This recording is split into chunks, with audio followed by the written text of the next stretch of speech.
on the Manson app. It all starts right now. We had floppy hat magic yesterday. The Hawaiian shirt hoping to be the winning talisman on this Saturday afternoon. A pretty rainy morning, but the skies are clear right now and hopefully clear for some more winning Orioles baseball. One of the most thrilling weeks in Baltimore in years. 6 wins in a row, 3 via the walk-off. The O's will try to make it 7 straight today against the Los Angeles Angels. It is, of course, Hawaiian Shirt Day. We're celebrating appropriately. Kevin Brown soon to be joined by Real Ben McDonald. You can follow him with that handle on Twitter, Instagram. A lot of great Hawaiian shirt pictures are over there. Rob Long with us as well. What a week it's been for the Orioles. 3 walk-off wins in the last 5. Remember in Minnesota last weekend, they lost a couple of walk-off games Friday and Saturday. They've turned it around on the homestand. An amazing stretch of close, late games. And the Orioles have trailed in the 9th inning 3 times this week, and they've won all of those games. 8 walk-off wins this season, second only to the Yankees, who've won 10, 3 in the last 5 days. And the Orioles, the 4th team in the last 20 seasons to win those 3 straight games in which they trailed in the 9th inning or later. Last night, Ben, of all of the walk-offs this season, of all of the 8 of the 3 this week, may have been the unlikeliest given the circumstances. Yeah, the probability after you're 2 runs down going to the bottom of the 9th, the first 2 guys make out for the Orioles. It didn't look good against Iglesias, one of the best closers in the American League, but somehow the Orioles just keep on doing it. And it was Rougned Odor that stepped to the plate with 2 outs. 3-2 count, and somehow he just gets a base hit and didn't think much of it at the time. So, okay, got a runner on first base. And a little bit of hope was going for the Orioles at the time, and then Rutschman on a 3-2 count. He buries this fastball over Ward's head out in right center field and all the way from first base. Rougned Odor scored, and you go, okay, maybe a chance. And Cedric Mullins, how about this? A 1-ball, 2-strike count for him. He finds a left center field gap. Adley Rutschman comes home. That would tie the game at the time. And, of course, Trey Mancini on another 2-strike count gets an elevated breaking ball from Iglesias and buries it out in left field for a walk-off victory. 3rd walk-off win in the last 5 games, 8th of the year for the Orioles, and so it's been fun. 6 in a row, 11 out of their last 16 the Orioles have won. Yeah, last night, an amazing one. They are now 1 win away from the series win over the Angels. They're 3 within 500. People are starting to talk about wild card spot here. Whether that's premature or not, the fact we're having this conversation is an amazing step. Yeah, I mean, just to say you're having that conversation after what's happened the last 3 or 4 years, but you go to the veterans on this, I think Rougned Odor, Chirinos, of course, Jordan Lyles, they've kind of all led the way. Mancini, Santander, and these young core group of guys are starting to believe that they can win, and now it's showing up. Dean Kremer pitches today for the Orioles, looking for their first 7-game win streak in 5 years. See if it'll be rally shirt time today.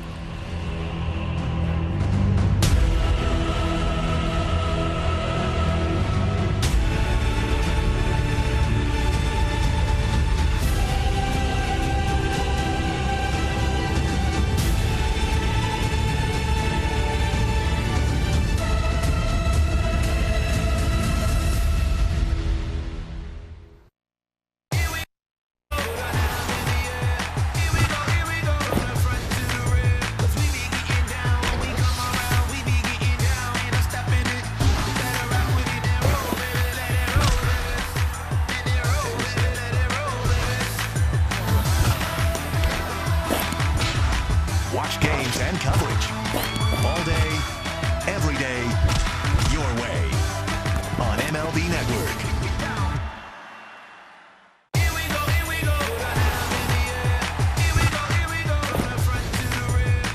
Watch games and coverage all day, every day, your way on MLB Network.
highlight moment, and we normally save this for a big emotional play later in the game, but nothing's going to top the emotion of this. Tyler Nevin out for the lineup card exchange with another Nevin.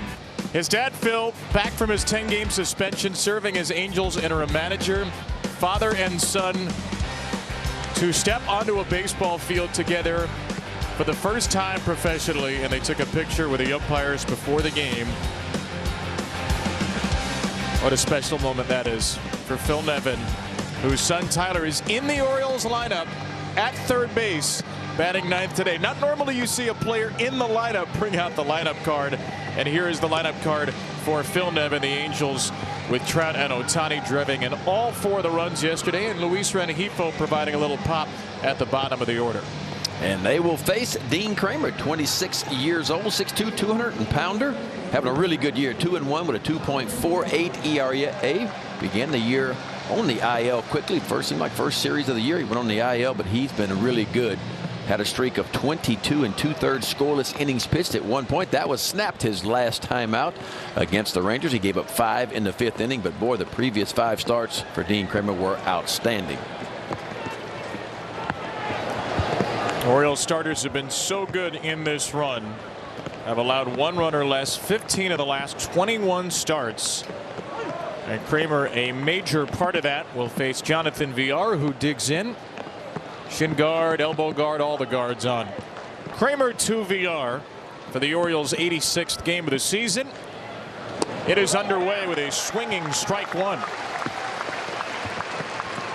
94 the fastball at 4:07. And the rain has just started to fall once again. Could be that kind of afternoon, at least for a little while.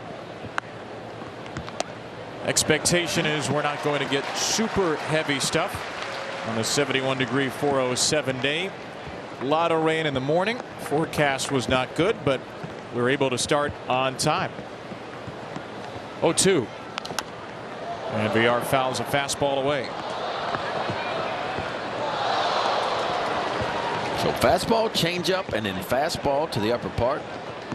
Dean Kremer will use that fastball. It's going to average about 94, but he will use it right to the top of the strike zone. Got a pretty good spin to it. And that looked like a beautiful cutter, but not to Lance Barksdale. Boy, where does this miss? Dean Kremer thought he had strike 3, and why wouldn't you? I mean, right to the inner third of the plate, elevated, but in the zone. Sort of a troubling sign on the 4th pitch. Kremer working with Adley Rutschman. And Villar will foul one away.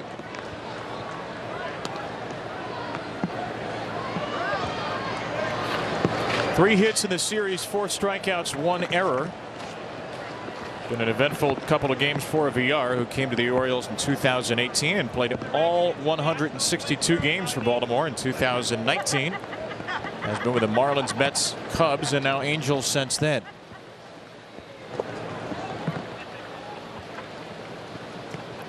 LA 38-47. The Angels in the throes of a 1-6 road trip.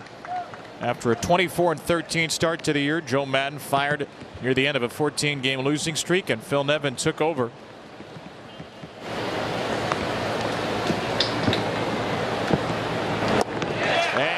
The strikeout for Kremer. Well, he used them all, but he finally got Jonathan Villar. Saw the curveball, fastball, couple of changeups. Really good changeup right there. And this is StatCast powered by Google Cloud. We'll take a look at Dean Kremer's pitch arsenal. 4-seam fastball about 44% of the time. Cutter, changeup, and curveball. 4-seam fastball's been the best pitch. Opponents only hitting 163 off of that 4-seam fastball. And everything on average right there. Pretty low in the zone for Kremer. Big difference from Tyler Wells yesterday. And here's a good low ball hitter. In fact, a great one. Mike Trout, the 3-time MVP, takes a called first strike. Yeah, came into this series really struggling. Had struck out 7 times in a row at one point on this road trip. But he's got it going pretty good in this series. 3 for 9 with a long ball. All 3 of those hits last night. Trout selected to start the All-Star game yesterday for the American League in the outfield. 9th consecutive time he's been elected to start. 10th career All-Star selection.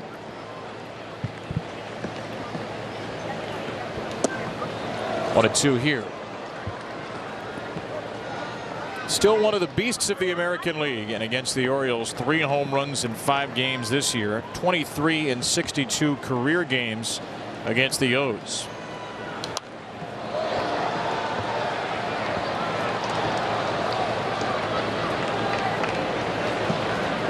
It's just a very repeatable swing, and we've seen it for many years now from Mike Trout. It's short to the baseball. He doesn't typically get very long at all. The interesting thing, even with that short swing, talking to the Angels people like we did in day one, they said really he's been beaten a lot by fastballs, and his team has been beaten a lot by fastballs, which is kind of surprising to me. Fastball there, 2-2. Do you feel like the Orioles have attacked as much as you'd expect with fastballs this series? I don't think so. I mean, if you go back and look at the pitches that Mike Trout hit yesterday, I think he hit breaking balls, one for a home run. I know the first base hit he got was on a breaking ball too. So I felt like they have not attacked enough with breaking balls, or with fastballs rather. Fastball here, and Mancini runs out of room. But if you're going to attack Mike Trout with a fastball, the success you'll have off him will be up in the upper parts of the strike zone. Like Trey Mancini, he is a very good low fastball hitter.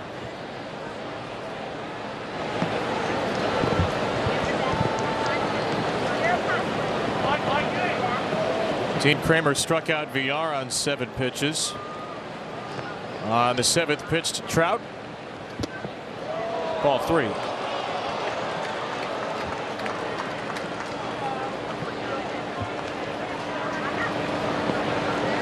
The Angels' other home run hitter from yesterday on deck, and the defending MVP.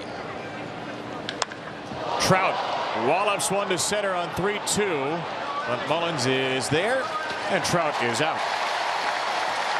Well, here is the Oriole defense behind 26-year-old Dean Kremer. Austin Hayes back out in left, Cedric Mullins in center, Anthony Santander over in right. Your double play combination, Urias and Odor up the middle, Tyler Nevin at third, Trey Mancini at first, and Adley Rutschman behind home plate for the Orioles. And there is Tyler Nevin making his 2nd consecutive start over at third base.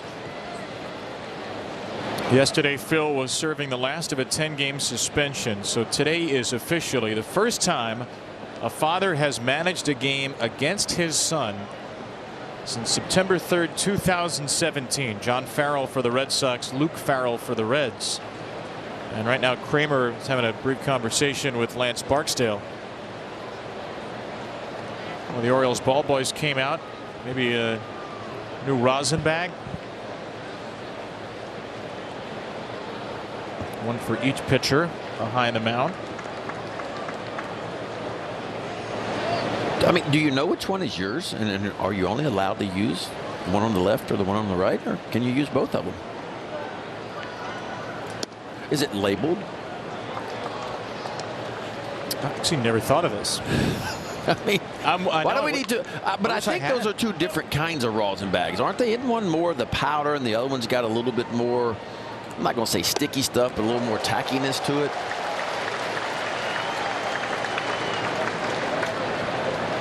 Yeah, it looks like 2 different ones.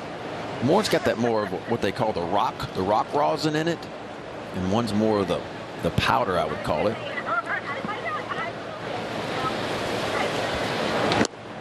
Oof. 1-2 for Ohtani. Good changeup. One does have harder rosin, one does have the powdery. That is correct. Okay. Really good changeup here, and this has kind of been one of the better pitches for Dean Kremer. Is his changeup. It's improved from last year. He throws it about 17% of the time, but if he can make it dance like that, it's going to be money today. Fouled away by Ohtani, who's 3 for 8 in the series. A home run last night, a walk. An all-star starter for the 2nd consecutive year at designated hitter. Remember, he started last year as the leadoff hitter and as the starting pitcher. He'll certainly have a chance to pitch in the game again on an amazing roll on the mound. Yeah, it almost feels like every time he does something, pitching and hitting like he did his last time out, it's like it's never been done before kind of moments, you know. I think his last time out he stole a base, got a couple of base hits, struck out 10, never been done before in Major League history. The Angels are 1-6 on this road trip, and the one was that Ohtani start. 7 innings, 10 strikeouts, 2 RBIs, 1 steal. It's almost like he's playing travel ball again. That's right. Kremer has lost the grip on a couple of these pitches. You're 3-2 for Ohtani.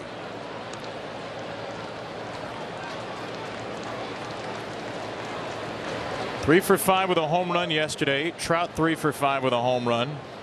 They were 6 for 10, drove in 4. The rest of the Angels were 6 for 28, drove in none.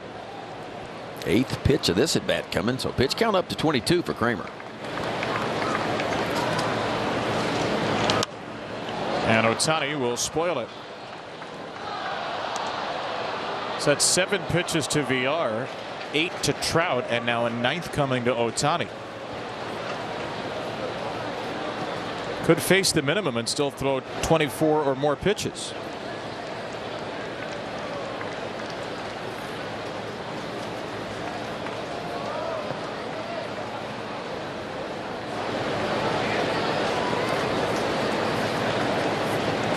Here's number 9. And it is ball 4. Got a swing and miss on a changeup outside early in the at bat. And Ohtani lays off this one for the Angels' first base runner. Of course, you have to keep an eye on him. 10 stolen bases on the year to go along with those 19 homers and 54 RBIs for Ohtani.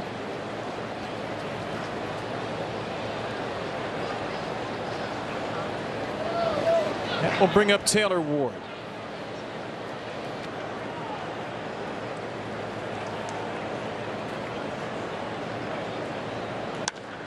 Ward socks the first pitch deep into right center field. Santander going back there will track it down. That's what Dean Kremer needed, a 1-pitch out to end the inning. Boy, Anthony Santander looked like a receiver going out for a touchdown play right here. Runs this one down. We're going to bottom of the first. What can you expect from Butcher Box? 100% grass-fed beef, organic free-range chicken, heritage breed pork, and so much more. From farmers who believe in raising animals with care, with no antibiotics or added hormones, ever.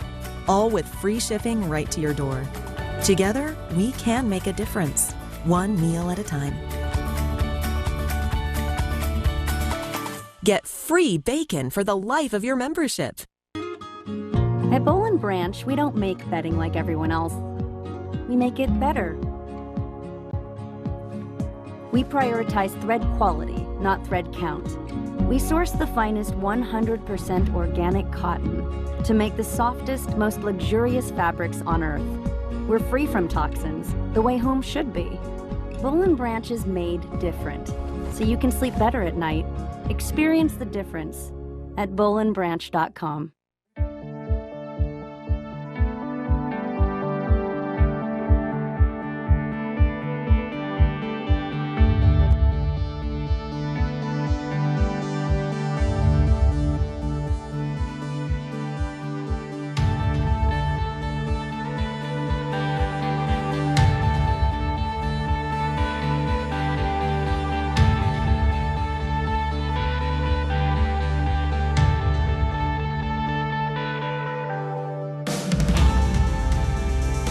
How about demos indeed?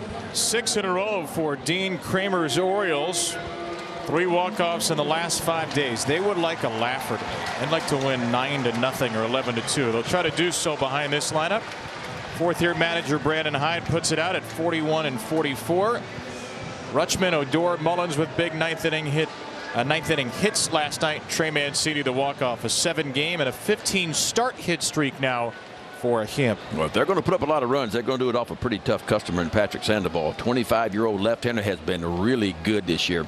11 of his 13 starts, 3 earned runs or less, and he's got 6 quality starts already in those 13 starts. Originally an Astros draft pick when Mike Elias was there, 2015. Sandoval to Mullins, and ball 1 is low. Sandoval got off to a wonderful start in the month of April. 3 starts, did not allow a single run in the month of April. May was solid. June 2.49 ERA. So he's been good.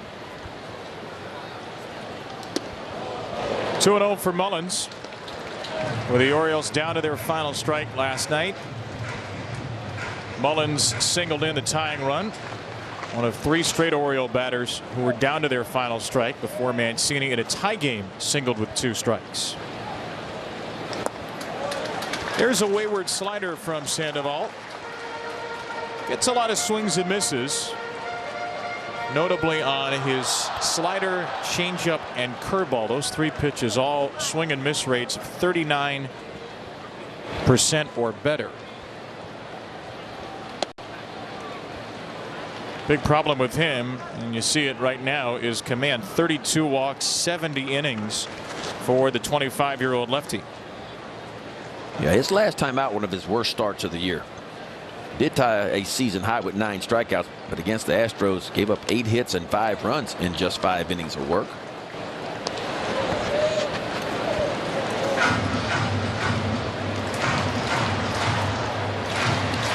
Cedric Mullins has been the spark plug again for the Orioles. 106 points better in Oriole wins. Continues to move up the American League charts. Stolen bases, he is 4th with 16. Doubles, he's 5th with 23. And a strikeout here. There is that late breaking slider for Sandoval's first K on the first batter. Yeah, don't see Cedric Mullins swing like this very often, but fooled on this one. This is a really good slider. He starts it in the zone, and it is gone at the last second. Let's take a look at the pitch arsenal for Patrick Sandoval. 4-seam fastball about 29% of the time. Occasional sinker, well, about 11% of the time. So he'll throw about 40% fastballs. The slider and the changeup are the difference makers. You see the opponent's batting average, 172 on the slider, 183 on that changeup. And a curveball to start Trey Mancini. Last pitch Trey saw before that one. He sent it into left field. Melting a slider from Raisel Iglesias for his 2nd career walk-off hit. And I love Trey's honesty. You know, in the postgame interview, you know, he said, I sold out. I sold out on a 3-2 slider. He said, I just guessed that he was going to throw me one. I felt like he would, and he did.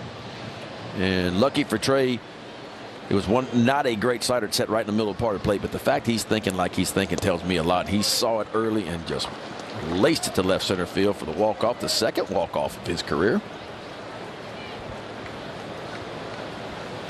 Orioles have now won 8 games via the walk-off this year. Yeah, only the Yankees have more walk-off Yankees wins. with 10. Wow. So 2 strikeouts on sliders as Kurt Suzuki completes the play. That slider is going right now for Sandoval. Let's take a look at the Angels defense behind Sandoval. Brandon Marsh out in left. Mike Trout roaming in center. Taylor Ward over in right. Rengifo and Stefanik up the middle. Jonathan VR back over at 3rd. Jared Walsh, outstanding defensive first baseman. And Kurt Suzuki behind home plate for the Angels. Seen some nice picks from Walsh. Good throw over there at first as well. Former 2-way player in college. Yeah, former 39th round pick. Here's a former 1st rounder. Ryan Mountcastle late on a fastball. Mountcastle with an extra base hit in 7 of his last 9 starts. Still the most in the majors since June the 1st. 23 extra base hits in the last month and 8 days. Only 10 extra base hits in the first 2 months of the season.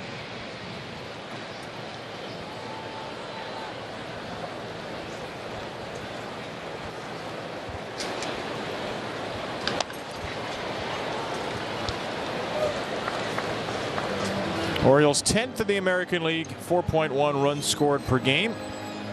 Up to 8th in home runs, 10th in walks for Brandon Hyde's team. 4th in stolen bases as well. One of the most thrilling wins of his tenure last night. Said we were empty for the first 6 innings. But late at-bats in the bullpen won them the game. But Sandoval is off to a pretty gnarly start. 3 swinging strikeouts against the Orioles' top 3.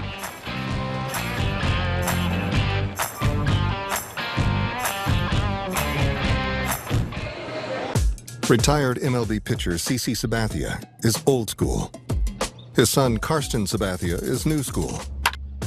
Karsten uses Win Reality for his hitter training, a state-of-the-art tool that utilizes VR to improve timing, pitch recognition, and confidence. A new school approach to more hits. Hitters love it. I love it. Pitchers, however. Man, I'm glad I'm retired. Train new school. Hit old school. Be ready for real. Win Reality. With Home Chef, your home cooking is home nailing it. Our classic all-in-one meal kits are simple enough for anyone and delicious enough for everyone. When it comes to making dinner, fill in the blanks with Home Chef. Delicious, meat simple. Get 16 free meals when you sign up at homechef.com. With the Game Time app, I think 60% less than this guy. What? And it's not just sports tickets. It's also concerts. Performances, too! Oh, come on! Download Game Time. Last-minute tickets, lowest price, guaranteed.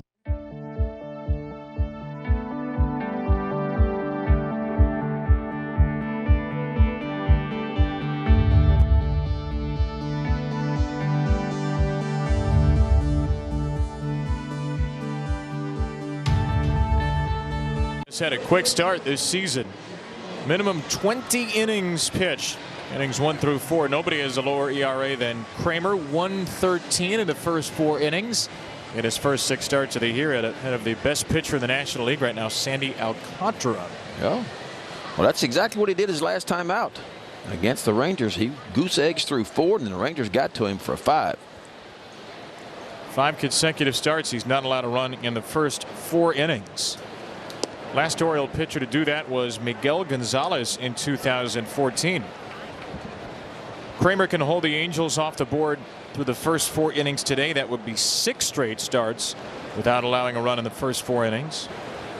And the last Oriole pitcher to do that was Mike Flanagan in 1982. Well, it's been a complete turnaround year for Dean Kremer. Last year 0-7 with a 7.55 ERA. And that was in 13 starts. Gave up 17 home runs in just 53 innings pitched, but totally different this year. Only 2 home runs allowed in 33 innings coming in.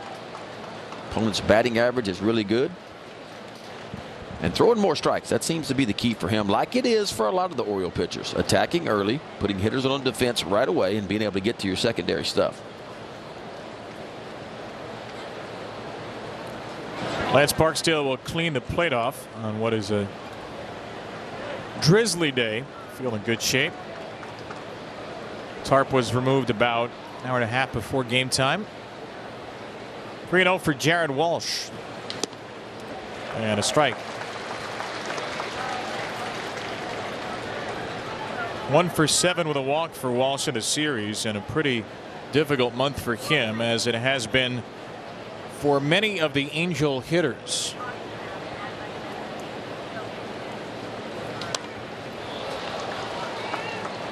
Angels continue to lead baseball in strikeouts offensively, not strikeouts by a pitching staff. They've struck out now 819 times. Next closest, the Atlanta Braves, are 33 behind them. And there's another.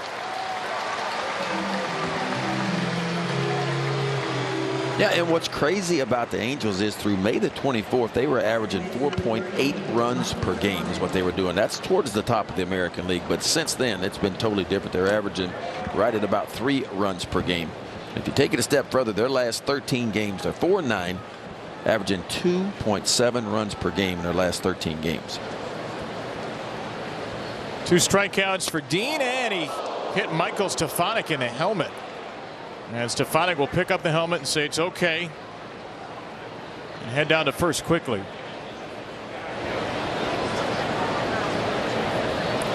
You could see by Kremer's reaction how taken aback he was, and the Angels training staff, of course, will check on Stefanik.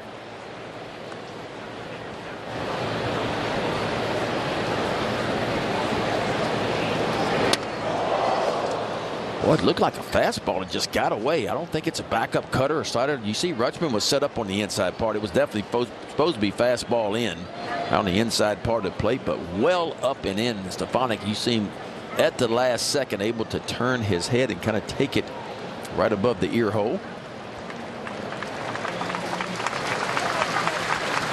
And that's why players have started to wear those flaps on the front of the helmet. I love that. I don't see a reason not to ever wear one, because every hitter you talk to says it doesn't do anything with the vision of seeing the ball at all. And so why would you not wear more protection if you had an opportunity to do so? And it can be modified a little bit. Some guys like it a little bit smaller. Good to see Stefanik is okay. And hopefully no more Angels hit by pitch shenanigans to come. Well, with the velocities that are being created now, we see every year it seems like we get a little bit more velo. Although we're using less fastballs at the big league level than we ever have, percentage-wise, the velocity is still up. And then a changeup to start Luis Rengifo.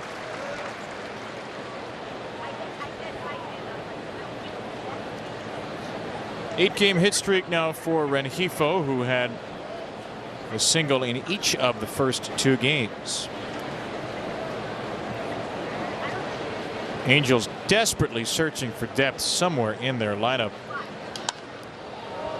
We've got Trout, Ohtani, and Ward, who are by adjusted OPS, on base plus slugging, respectively 74%, 38%, 61% better than league average. Those are huge numbers. The rest of the lineup, Walsh is 2% better than average. Everybody else is below, and many well below. Another one way out of the hand of Kremer. That's maybe 4 today that have been not even close. Is that because of a wet day? Trouble with the grip? I don't think the ball's wet because it had to hit the ground. You know, they do a wonderful job here of rubbing up the baseballs, you know, but sometimes some batch of balls just aren't rubbed up like others, and the ball is simply put, it's a little bit slick.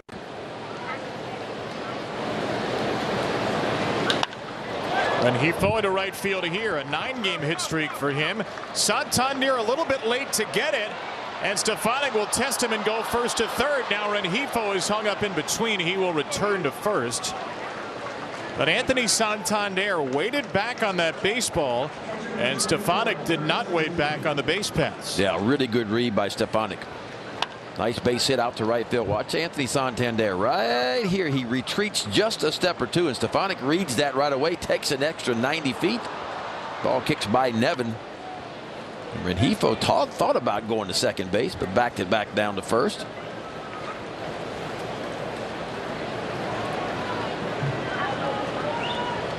So first and third, one out for the Angels. Runner at third, less than 2 outs. The Angels have not exactly excelled in this series. Just 2 for 16 runners in scoring position as Suzuki takes a ball. Yeah, and worse than that for them, they've had this exact situation. Runner at third base, less than 2 out in all 3 games so far. Tyler Wells was able to wiggle out of it. Jordan Lyles was able to wiggle out of it. And the Angels didn't need a base hit to score a run.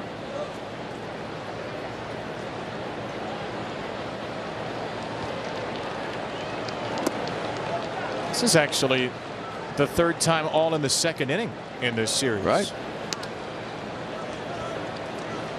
Jordan Lyles, well, he got the big strikeout of Marsh. No, Suzuki struck out, and then he got VR to ground out, and then Wells last night. A couple of weak fly balls. 2-0 for Suzuki. And a pop-up. Mancini near the dugout. Will put it away. Yet again, the Angels can't make that productive out. They've only done it once in the series. That was Suzuki on Thursday, and here Suzuki fouls out. You mentioned that runners in scoring position for the Angels. Last 13 games are hitting 153 runners in scoring position. Had plenty of opportunities, but they're lacking some big hits.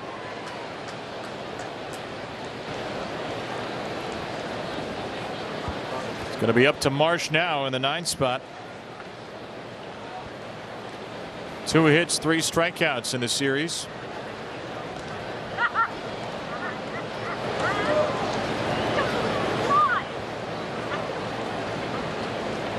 May the 16th, the Angels were tied for first, 24-14.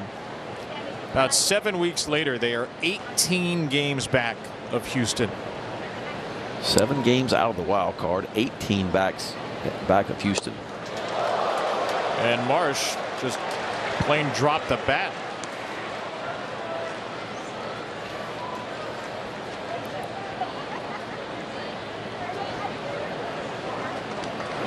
Good curveball, and Marsh out in front of it. Need some more sticky stuff in the game. It's time to tilt the seesaw the other way, maybe. Very low score on the javelin. Hung onto the bat here. It's strike 2.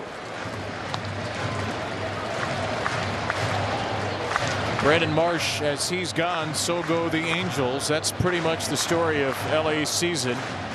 Good April. Much of May was good. And the 14-game losing streak. And the wheels on the bus stopped going round and round. 2 on, 2 out in the second. There goes the runner Rengifo, and Rutschman will not throw through. With Stefanik at third, Rengifo with an uncontested stolen base.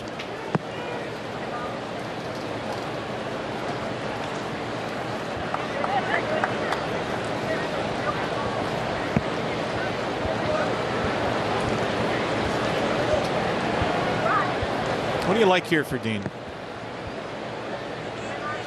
I think the curveball is good. If he throw a fastball up out of the zone, he could get a swing and miss, and I like the fact he'd come back with a curveball if he could. There's the fastball up. Well, he got a swing and miss, Ben. And the Angels strand 2. Well, fastball command's been a difference maker this year for Dean Kremer. Elevates a fastball and just up over the bat to get the Orioles off the field. The game is changing, and so are the shows that talk about it. MLB Network's Off Base. What's going on, everyone? A modern baseball show for the modern baseball fan. It doesn't get much better than sitting around and talking baseball. Only on MLB Network.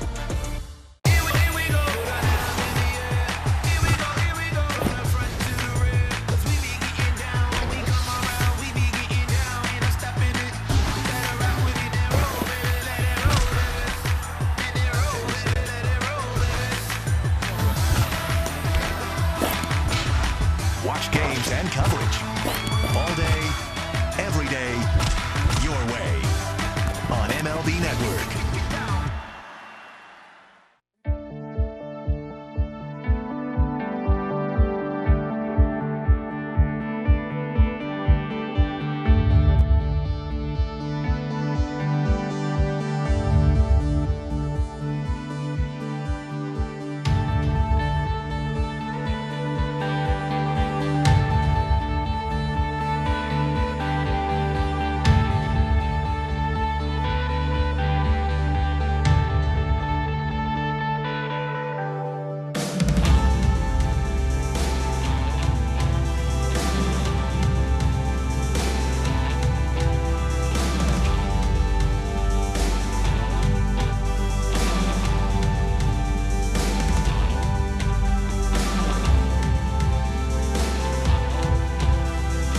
Bazimaya from Rockville, Maryland, has already won $500 and will win $500 more for each Orioles home run hit tonight. Enter your Fast Play Home Run Riches bases loaded ticket into My Lottery Rewards for your chance to win. Find out how at mdlottery.com/home run. Say that last name like 4 times real quick. Bazimaya. Hopefully we'll say it. Glad it's you and not me. Hopefully we'll say it 4 times. Zero chance of saying it. Because that would mean a lot of home runs. Saying it correctly, I should say. Yeah, some people probably see McDonald and they say, I don't know how to say that. Somewhere out there. Very few. B-E-N. Bean. Here's Santander. First pitch swinging and first pitch hitting. Belted a Sandoval sinker into left field for the Orioles' first hit. Well, that's probably the pitch the Orioles need to attack. off of Sandoval. Sinker's pretty good, 214 batting average, but opponents hitting 422 on the four-seam fastball. Santander goes up there and looks for a first pitch heater and gets it.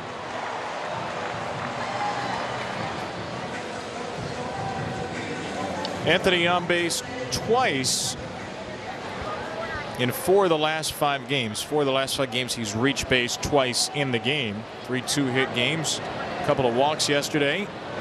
And here is Austin Hayes. And there is ball 1 from Patrick Sandoval. Hayes 2 for 15 on the homestand. Double a walk, also hit by a pitch on Monday. That cost him a game on Tuesday. Still dealing with a sore right wrist.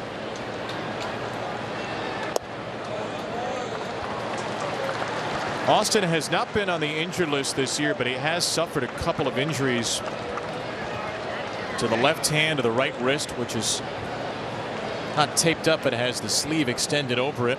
Remember, he was cleated by the Cardinals' Genesis Cabrera in May and out of the lineup for a few days.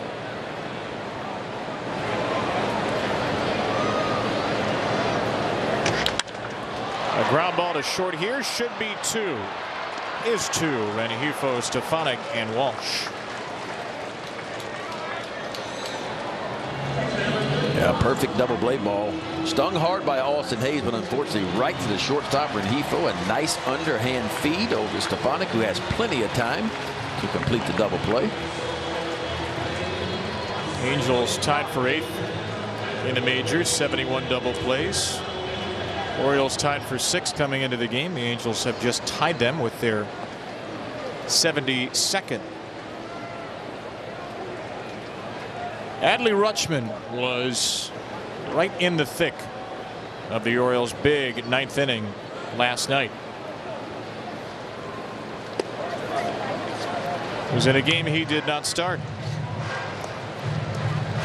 You know, I had a friend come into the game yesterday. He said, why isn't Adley in the lineup cards? My first time I'd be seeing him. I said to him, well, it's all set up for the dramatic pinch hit appearance off the bench. And in the 7th inning, it looked like it was, and then Adley struck out, but he stayed in the game. And in that 9th inning, he delivered another big late game double. Yeah, he does it again. Seemed like he has been really good late in ball games. And more 12 doubles since June the 10th. That's the 2nd most in Major League Baseball. And none bigger than that one right there. That kept the rally going. It's been an extra base hit machine, Rutschman. 31 hits on the season now. 13 have been doubles. 13 have been singles.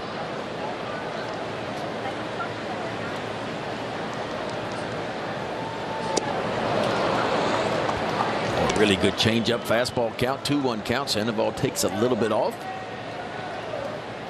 And there are your numbers. Percentage of hits for extra bases. So 13 singles, 13 doubles, a triple, 4 homers. That's 18 of 31 hits for extra bases, and that is a powerful, powerful list. Tied with Mike Trout for the 4th highest percentage in the big leagues. And it remains to be seen if that's the kind of hitter that Adley Rutschman will be long term. You go to the minor leagues last year, 129 hits, 50 were for extra bases, so not quite that percentage, but about 40%, a little bit less than that. Last season in the minors hit 285 but slugged 502. Another 2-2. Another foul ball.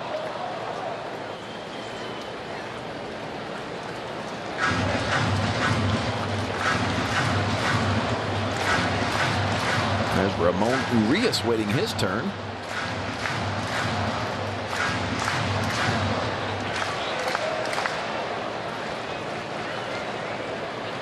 Seventh pitch. 3-2.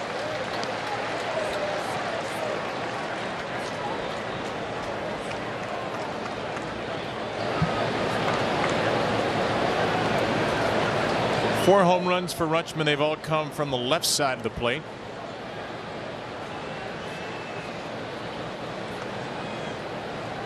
from the right side to start today. Oh, ground one is short. And Rengifo a little bit more aware of Adley's speed today. Sandoval has faced the minimum through 2.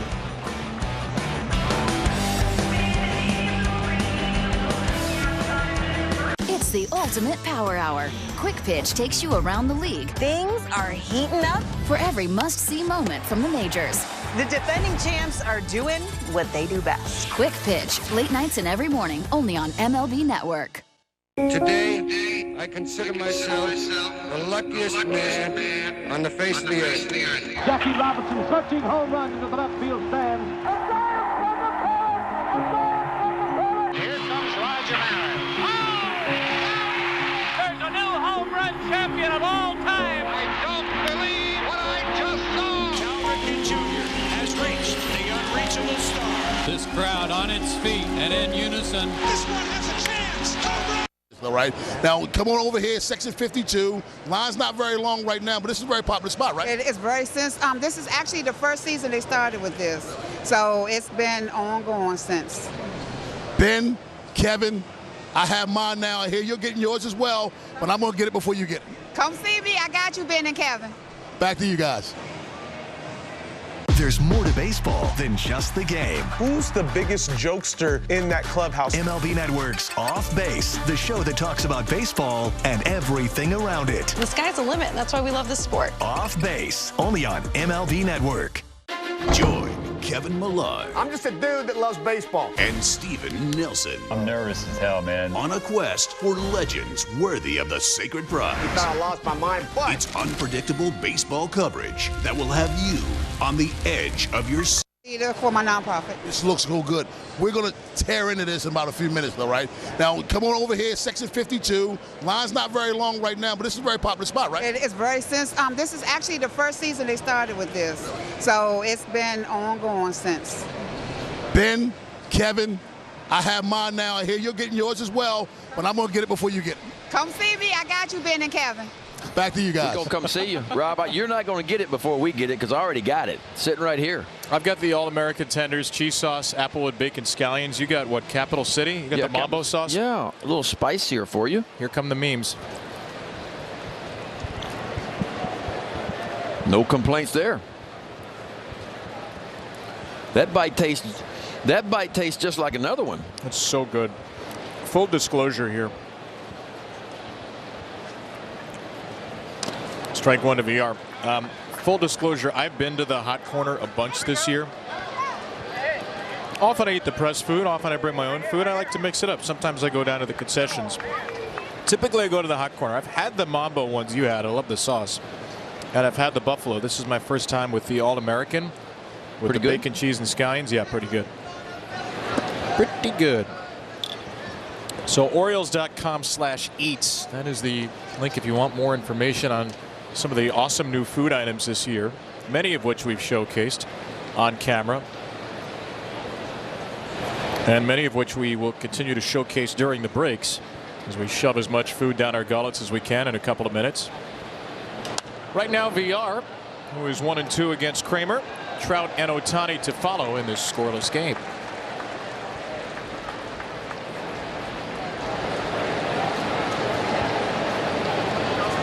Orioles looking for a 7th consecutive win. They haven't done that in 5 years. And VR down swinging on a high fastball. Back-to-back strikeouts on high fastballs for Dean Kremer. Dean Kremer continues to use that four-seam fastball up in the zone, and I mean it's perfectly placed. It's not inside, it's right over the heart of the plate, is where you want it. Hitters see it so good, but hard time catching up and laying off of it as well. So VR has struck out swinging twice. And here's Trout, who flied out to moderately deep center field. And there's the cutter.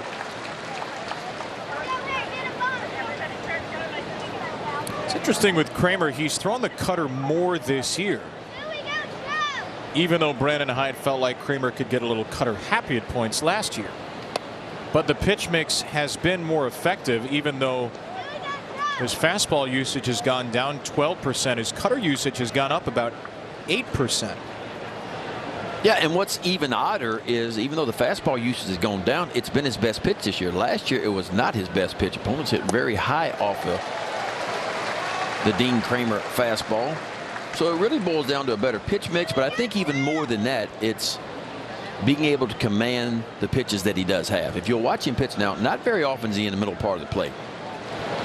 And the fact that he continues to work ahead has benefited him and a lot of these Oriole pitchers.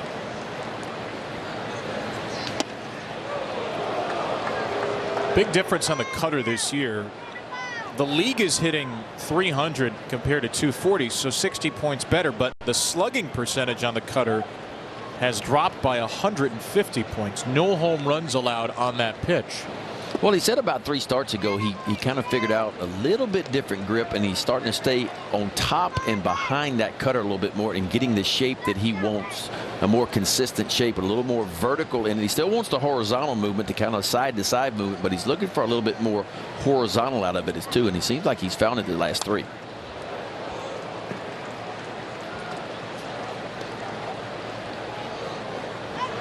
Trout in another long battle. 8 pitches in the first inning. There's Ohtani, who saw 9 pitches in his first trip to the plate. Another 3-2 from Kremer. And it'll be another 8-pitch at bat to Mike Trout. And if you're going to attack Mike Trout with a fastball, that is the place. Not that he can't always get to it. Sometimes he can. But a much better low ball fastball hitter than up there. Millville, New Jersey native Mike Trout, signed through 2030. And there's a cutter slicing back over the plate and fouled away.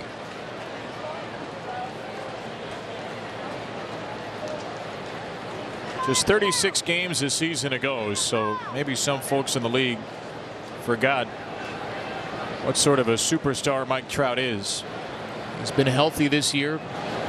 Played in 77 of the Angels' 86 games. He struggled on full counts, though. Only one of his home runs has come on 3-2. And he will walk here. Second walk for Kremer today. Saturday, August 6th, join us to celebrate the 30th anniversary of Oriole Park with 1992 ticket pricing. The Orioles play the Pirates with tickets as low as $4. Plus, the first 15,000 fans 15 and over receive a 30th anniversary T-shirt. Plus, the Birdland Summer Music Series presented by Miller Lite, the I Love the 90s post-game concert after the game. DJ Spinderella, Drew Hill, Cisco, and Smash Mouth. Pricing ends Monday, so visit Orioles.com/tickets right now. 2 more days to get those $4 seats for that Saturday night game, O's and Pirates.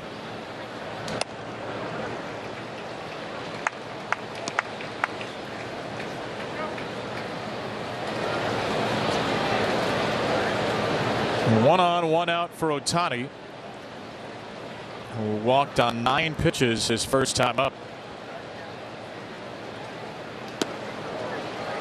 Yeah, hit his 19th home run of the year in the top of the 9th. Looked like the Angels had a 2-run lead, a pretty comfortable lead at the time. Just missed a home run a few innings before that. Still no left-handed hitter has cleared the wall out in left field yet. Ohtani, as far as I know, that's the closest one yesterday, right up against a 398. Austin Hayes went to catch it.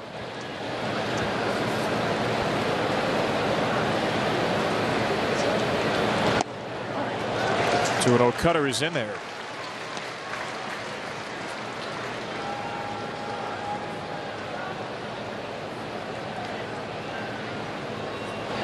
Next pitch will be the 60th for Kremer.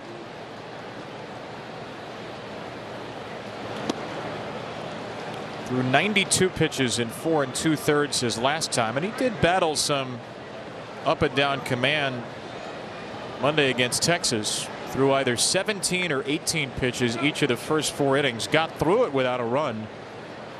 But then the 3rd time through the lineup, Texas really got to him in the 5th. Yeah, he had traffic in each of the first 4 innings, but navigated through it. The 5th inning was different. And he had been a little bit, you know, he'd given up a couple of runs and had a 2-out 2-strike count to, no, actually Garver was 1-0. 1-0 count, and he got a fastball with 2 out and hit a 3-run homer, and that was the one that did him in.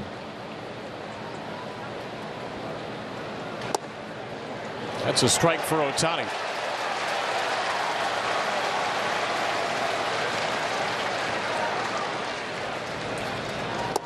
Not sure that's where it was supposed to be. Looked like Rutschman set up more on the outside part of the plate, but it works, and now a 3-2 count. Only walked him on a 3-2 changeup in the first inning. Trout not going, and he struck him out on a 3-2 cutter.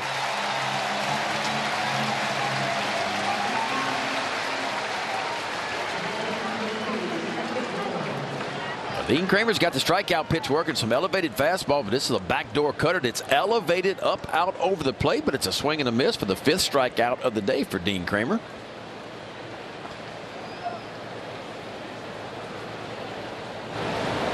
All 5 swinging.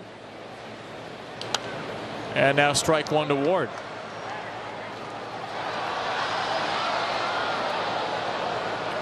Why do you feel like that pitch worked so well there, the elevated cutter? I think any pitch, and we're seeing with the elevated fastball too, and we keep going back. Now again, this is a team that strikes out more than any team, right? Well over 800 strikeouts, but they see it so well, you think you can hit it. And that's the pitch that the Angels are trying to get to, one of the many that you want to lay off of if you can, because clearly it's up out of the zone, but the Angels just can't do it right now.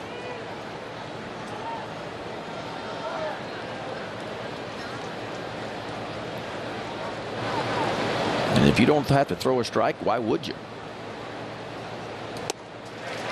Throw a good one there. 1-2 for Ward.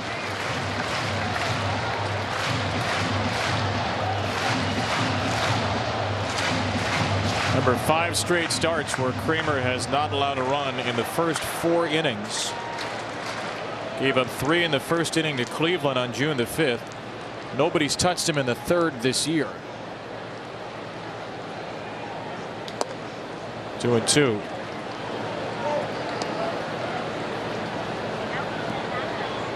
And a 22 2/3 scoreless inning streak snapped in that 5th inning last game, which was the longest by an Orioles starter since Mike Messina 1995's end to the beginning of 1996.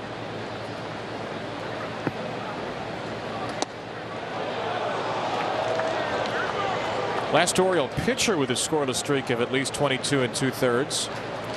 Steve Johnson, August 25th to September 29th, 2012. 8 games, 3 starts in that span. He went 25 1/3 scoreless.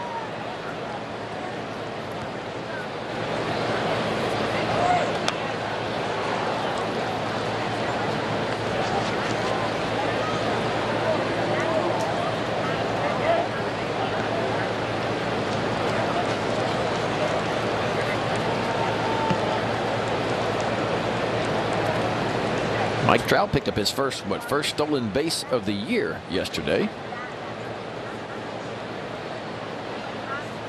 He'll be off and running again on 3-2.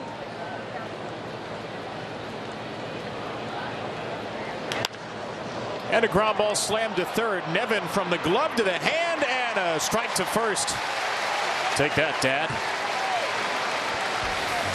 Yeah, ball stung pretty good. Nevin stays with it right off the heel of the glove and right to the throw in hand. He collects the out over at first base.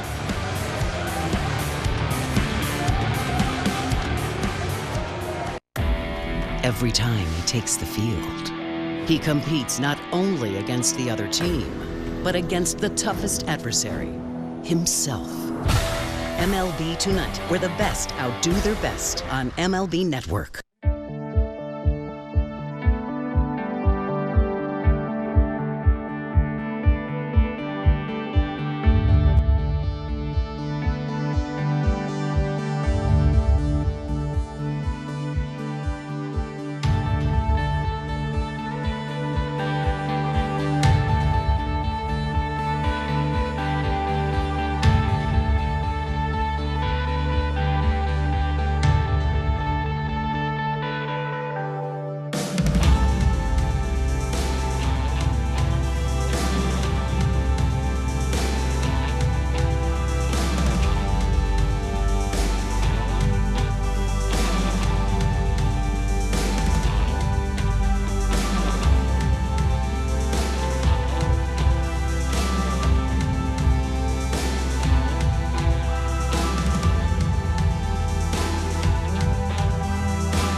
draft and game-used memorabilia, and more. Our next silent auction takes place tomorrow near Home Plate Plaza, hosted by Orioles families and supporting the Yes Group Youth Emotional Support. It's a wonderful cause. To learn more, please go to Orioles.com/community, and we hope we will see you tomorrow. Thank goodness that promo was, or thank goodness that break was that long. If it was 5 seconds shorter, I still would have been chewing the cheesy bacon scallion chicken tender in the middle of it all. That was a really long inning after we got the food. You know that? Yeah, you got to sit there and just look at it until commercial break.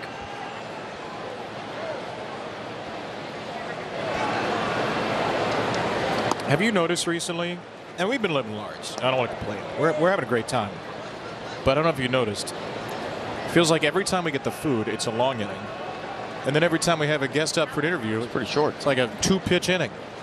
It's not even possible. Mike Elias yesterday, quick inning. Johnny Means, 3 up, 3 down, seemed like 6 or 7 pitches. Yes. And he stayed for an inning and a half, I believe. Mike Elias spoke with the media before the game today, talking about the draft, the state of the system, other topics. That's into center from Urias. Trout back on it with room to spare.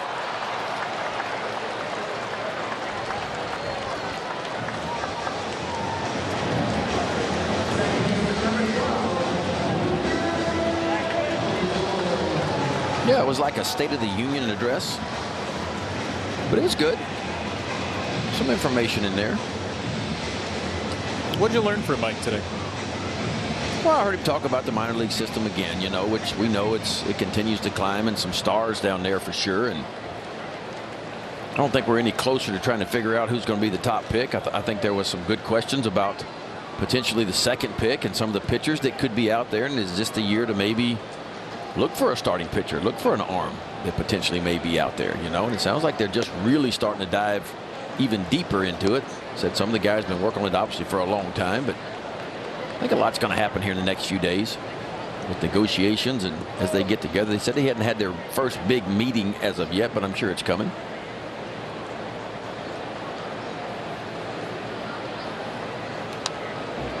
Oh, 2 here for Rougned Odor. Orioles will have this season the second largest draft pool that's available money allocated to the draft in Major League history. The first, Mike Elias noted, was 2015 when he was with the Astros. They took Alex Bregman, Kyle Tucker. They also took Patrick Sandoval. 11th round pick in that draft, and now making a nice living in an Angel uniform. That's 4 strikeouts. Yeah, punched out the side in order in the first, and really with that pitch right there, the slider has been a good one. It's got some really good depth to it and some really nice left to right in it as well. And with 2 out, that brings up the player there, just calling Nevin in the Angels advanced scout meetings. Tyler Nevin, to be specific. Got a start yesterday while his dad Phil was somewhere else in the park watching the game. Suspended for 10 games for his role in the Angels-Mariners brawl from about 2 weeks ago, and now there is Phil watching on the field with his son for the first time in a big league game. Last time Phil saw Tyler play in person before this weekend, 2 thought it was 2019 when Tyler was in Double-A Hartford in the Rockies system. So many close calls the last couple of years. We know about last year when Tyler made his big league debut. Phil had a clause in his Yankee contract to where he could miss time as Yankees third base coach to see Tyler's debut, but Phil was very sick with COVID. This season the two just missed each other when the Orioles were in Anaheim. Tyler was called up shortly after. There was an off day where Phil was hoping to see him in Boston, but didn't get the chance to. Phil said he came down here on an off day as well, and Tyler was 1 day away from being activated. So this is finally the moment that father and son get to share, and they were pretty emotional a couple of days ago talking to local and national media about what this means. Of course, Phil was the first overall pick in the draft, and his son Tyler a first rounder as well.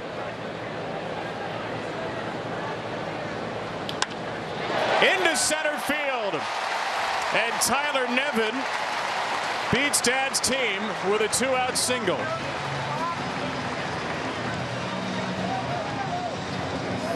You taught me well, Pops.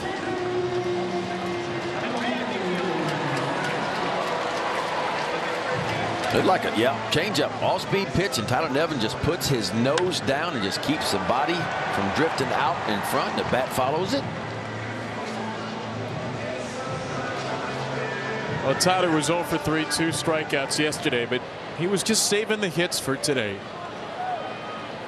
But he could be on the field, and he could get the upper hand on Dad. Mullins over to first, and Walsh will tag the bag. Tyler Nevin with a base hit. Phil Nevin's team gets off the field. We're scoreless through 3.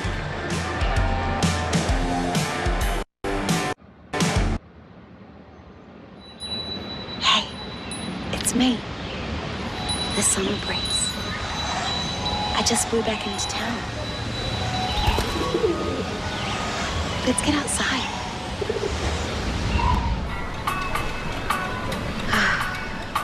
Much better.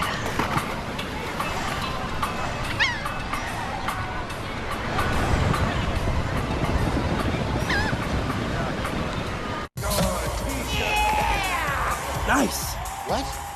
With the Game Time app, I pay 60% less than this guy. 60%? Game Time finds you the best last-minute deals and guarantees the lowest price. Download Game Time now.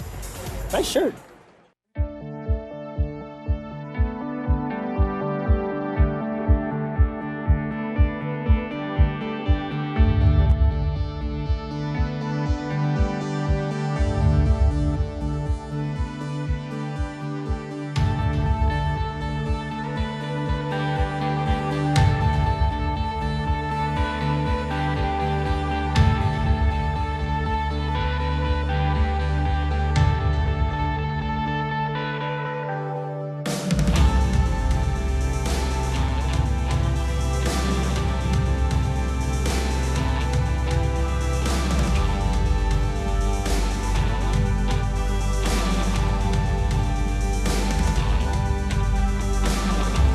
Park at Camden Yards. Guys, I had a chance before the game to talk to some of the players in the Orioles clubhouse about last night's crowd, and the consensus was it was unbelievable. And today's crowd looks similar to last night. And yes, the floppy hat and the Hawaiian shirts may have added to the numbers or contributed to the numbers, but it doesn't add the electricity that Oriole fans bring. And the Birds, they're fun to watch right now. They're hoping that a recent hot streak will provide more attendance or better attendance here at Oriole Park at Camden Yards. So let's hope for bigger crowds here because it's absolutely electric. And Kevin, this feels a little bit like Kansas City, where you had me standing out in 105 in the shade, and now you have me standing in the rain. Rob, how hard is it really raining? It's raining. I'm getting damp. I am. My shirt's Rob, damp. You're not going to melt. My head's getting wet. I don't have hair to stop it either. No, Rob, I don't know if this is a new concept. Have you heard of an umbrella? Is that you want me standing here? You're familiar with? You said if he pops up an umbrella with those people behind him. Exactly. Thank you, Ben. It's not going to be popular. My approval rate will drop. Yes, but your rating of not complaining to us about being damp would soar. No, it's no fun that way. It all evens out. It's no fun that way. All right.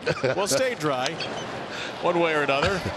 As Walsh fouls back strike 2, the Angel 5-hitter here, the 4th. No, we said this a couple weeks ago, and even before that, if you've not been out to the ballpark to watch this team play, you are missing out. This is an exciting team.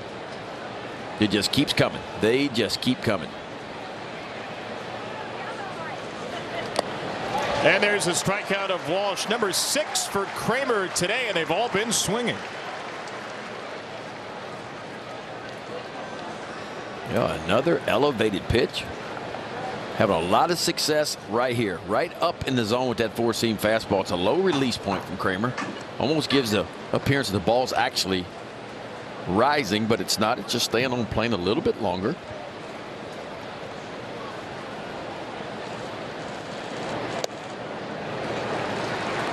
Well, the last couple of nights we've been talking about the Angels' struggles with fastballs. And you said at the top of this game you felt like the Orioles haven't been quite attacking them with fastballs. Kremer today is almost 50-50 fastballs versus everything else. So he has thrown it now 38 out of 75 pitches. And he's attacking right where the scouting report has been saying to attack, in the upper parts of the strike zone. That's where he's been at his best.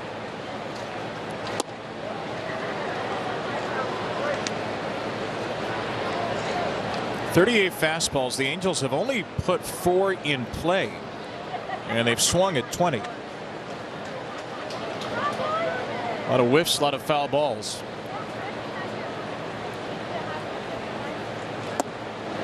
To a 2-4 Stefanik.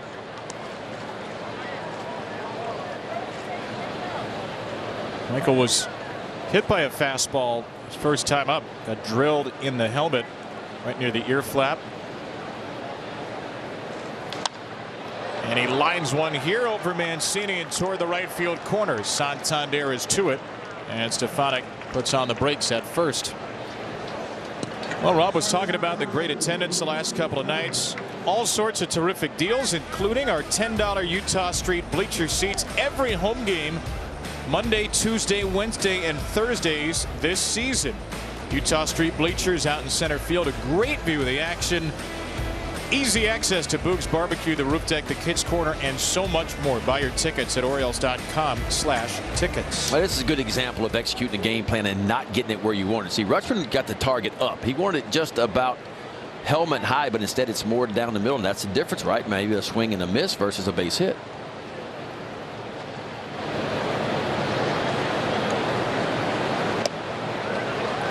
Drops in a curve here. Why do you think the fastball plays up in the zone so well for Dean? I think one thing, he changes the eye level is really good with that pitch, the breaking ball, the cutter, but also, again, the struggles in the scout report has shown with the Angels is that that's the pitch that they're really struggling with. They can't lay off of it, but don't seem to be able to barrel it up either. Into left field from Rengifo. And Hayes puts away the second out. But give Adley Rutschman credit, give Dean Kremer credit too, because they're executing the game plan going in. And clearly the game plan was, when we throw fastballs, we want to throw them right to the top of the strike zone and even above.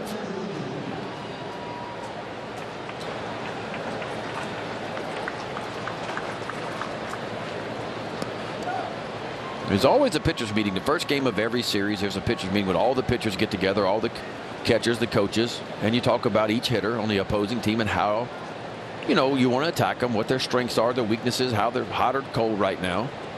And then there's another one between pitching coach, pitcher, and catcher before each game, just to kind of go over the scouting report again, have an idea how you want to attack, who's going to not beat us in this series.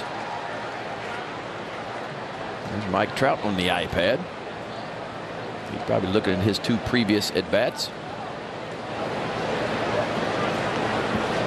Angels this season have seen the 5th highest percentage of fastballs in the league, more than 50%, and their weighted production on fastballs, according to Fangraphs, 4th worst in the league.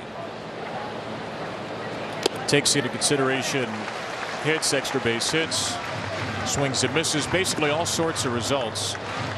And the Angels against fastballs have been 4th worst in the league, which is why obviously they see so many.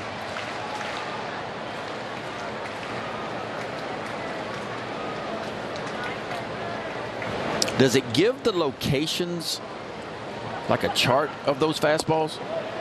I'm just guessing that most of those fastballs that you're talking about are probably up.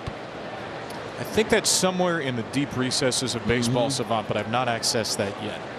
But it'd be curious to see if that's, you know, if it's right at the top, because that's where it's been today for Dean Kremer, and that's exactly what the Angel people told us, is that we're having trouble with fastballs, and mostly fastballs that are elevated. Target is high, and the pitch not quite where Rutschman wanted it. Now, you still got to go out and you still got to execute that game plan, right? You still got to have the mechanics and the stuff to be able to get it there. And for the most part, Dean Kremer's been able to do that today. Home run chain, 4th of July hat, foul ball, Hawaiian shirt. He's looking to give it to somebody. Here we go. All right, I think he's found somebody. Suzuki down swinging, a high cutter this time.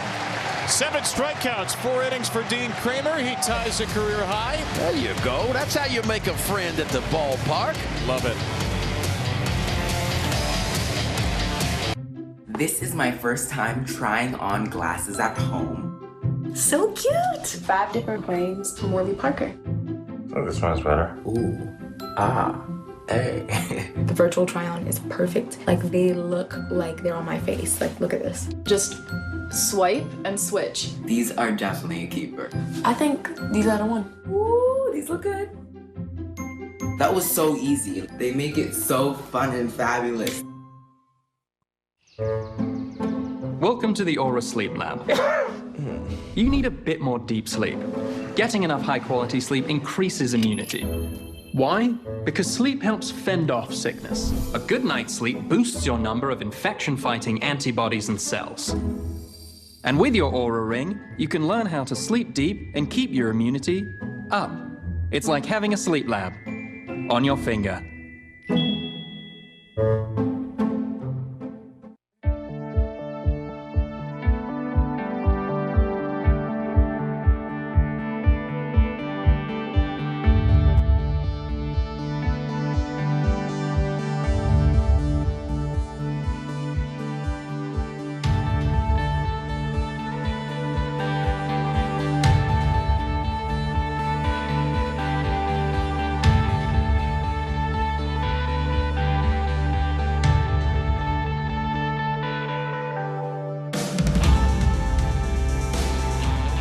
Cam, and our crew was right on top of this, the start of the game.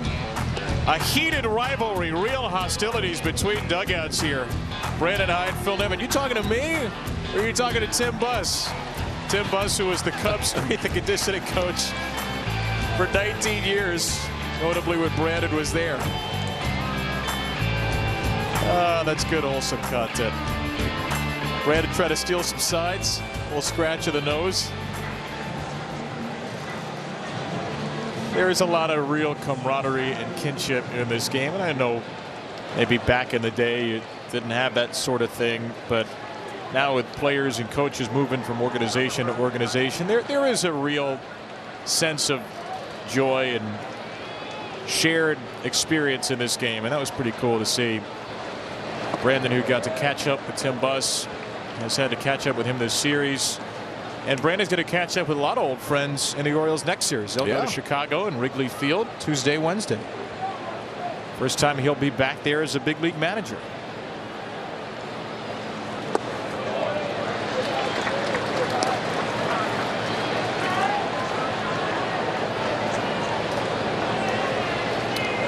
Tom Cheedy for the Angels as well.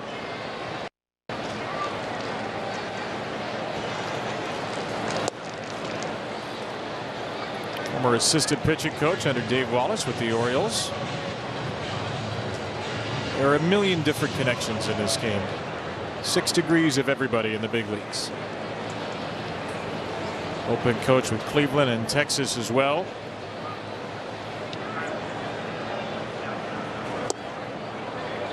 So a 2 for Trey.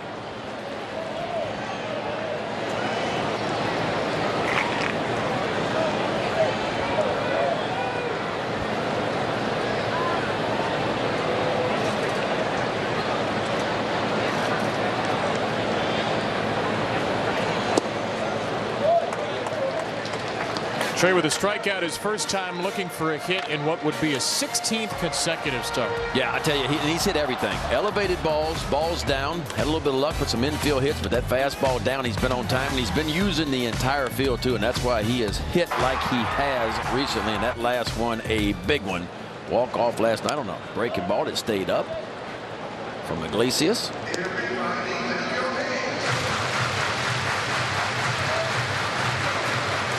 Had 4 balls last night come off the bat at 100 miles an hour or harder. That tied a career high for him. Went 2 for 5 in the game. 7 for 22. 3 driven in. And a walk on this homestand. The Oriole leader in average and on base percentage. Second with 82 hits, only behind Mullins. And Patrick Sandoval gets him to roll over to VR, whose long throw is in time. The fourth inning of Orioles baseball is brought to you once again by Toyota RAV4. Now's a great time to reserve your new Toyota. Visit your Baltimore area dealer to learn more. Toyota, let's go places.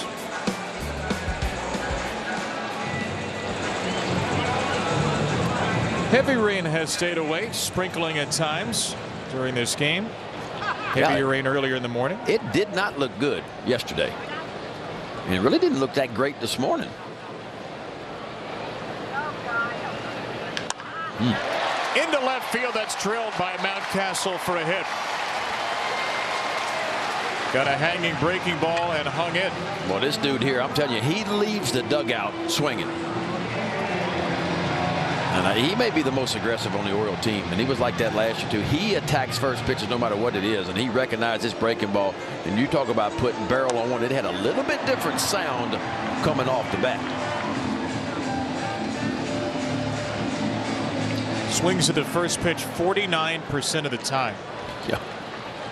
The only Oriole with a higher rate than that, I noticed this earlier to my shock, Ryan McKenna, 51%, which is a big jump for him from last year.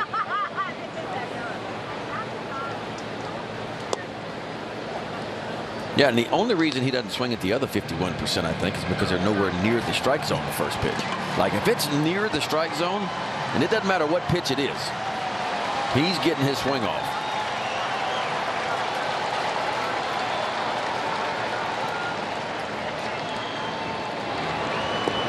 In the dirt, skips away from Suzuki, and Mountcastle will go to second base on a Sandoval wild pitch.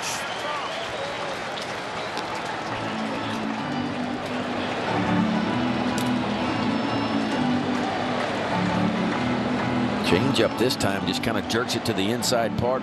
No chance really for Sandoval. He tries to get to his left and keep it in front, but it skips by him.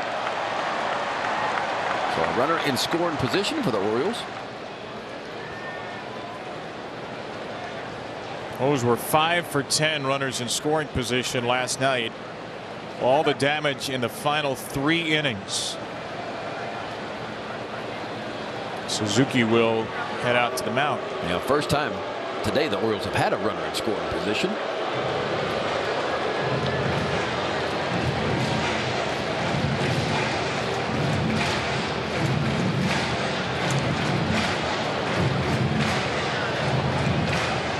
Well, Brandon Hyde before today's game said he feels like the next step for his team is the focus of the at-bats in the early and middle parts of the game.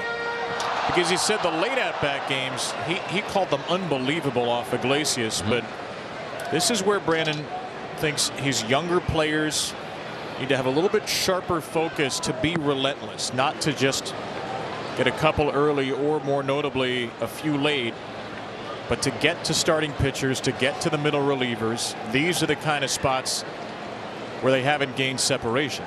Well, and that's something that's learned, right? It is learned. It's learned right there. It's put into practice. It's put into left field by Santander, and the Orioles strike first. 1-0 on an RBI single to plate Mountcastle. The wild pitch is big now.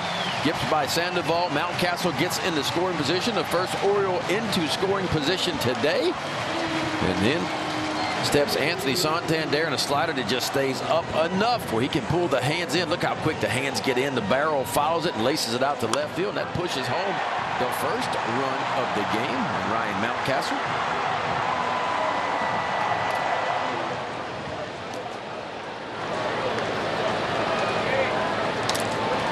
Once again struck with precision off the bat of Santander. Good day for Santander. 2 for 2 now with an RBI. Now, this is the 5th time in the last 6 games where Santander has reached base twice in one game. 4 multi-hit games in that span. A couple of walks yesterday. It's now the 5th Oriole with 20 or more multi-hit games. You know, and going back to your point of what Brandon Hyde was talking about, and that's a learned trait from a young offense. How do you pressure up opposing pitchers and defenses for 27 outs of the game? And the fact that you see the Orioles time and time do it again toward the latter part of the game against the better relievers, that's what tells you it's in the cards for the Orioles to be able to do that. And that's a learned trait where you figure out how to be competitive. Because we've seen it a lot this year. 2 or 3 runs early in the ball game, then the offense kind of goes away for 12 to 15 outs, and then you'll see them again in the latter part of the game.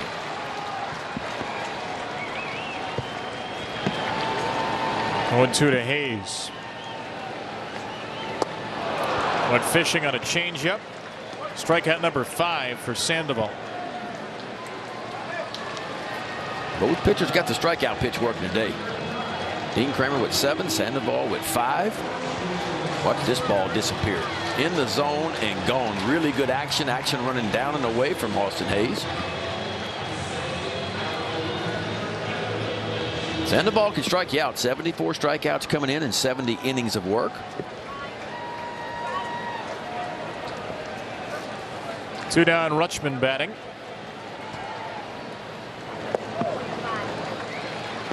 Eight swings and misses today for Sandoval, who had a start last season where he induced 32 swings and misses in one game. The changeup was really dancing. June the 6th of last year against Seattle. He had 9 strikeouts in his last game against the Astros. That's one of the best hitting teams in baseball. You go back to 2008 when swings and misses have been tracked.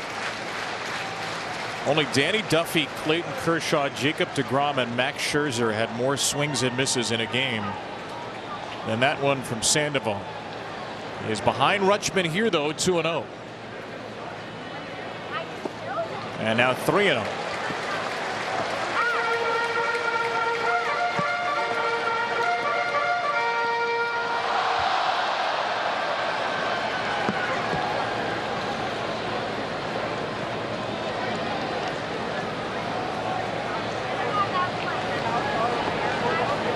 Green light here, 3-0. I was just going to ask you. I'm asking you now. How the tables have turned. Yeah, sure. Why not? I think so. I'm with you. Trust Hadley. Once again, the world may never know. A 4-pitch walk. And the Orioles' first walk today.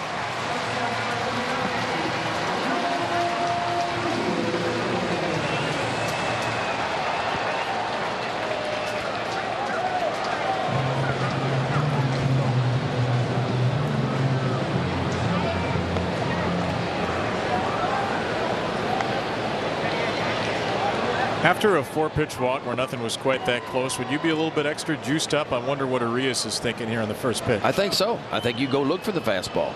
Again, 0-0 early in the count. And sometimes you swing and miss like that. But that's all right. You still got 2 more.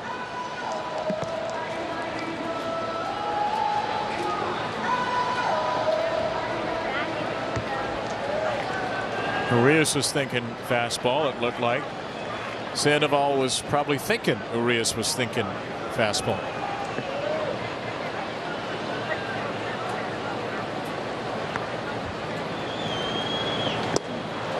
And now a changeup. Yeah. Working it east and west, Sandoval is. So slider in, changeup away, and both off-speed pitches.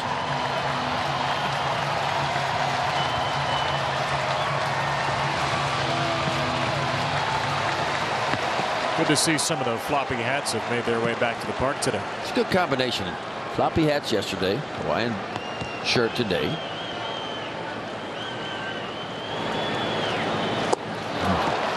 Sandoval gets out of it with only the 1 run against, but the 1 run enough to give the Orioles the lead. They're loving it in their Hawaiian shirts and those jerseys. 1-0 Baltimore, looking for win number 7 in a row. The first images. Hello, everyone. You don't have to leave the solar system to watch MLB Network. Just sign in with your TV provider info at MLBnetwork.com or through the MLB app. MLB Network, just about anywhere in the known universe. Today, I consider myself the luckiest man on the face of the earth. Jackie Robinson, 13 home runs into the left field stands. Here comes Roger Maris. champion of all time. I don't believe what I just saw. Cal Ripken Jr. has reached the unreachable star. This crowd on its feet and in unison. This one has a chance. Home run. Mike Piazza. The Boston Red Sox are world champions. Welcome to the first night of MLB Network. Number 600 for Jim Thome. That ball is gone. 106. That would be a new record. It is caught. Oh, what a catch by Mike Trout. The Cubs have finally won it all. The Atlanta Braves are world champions.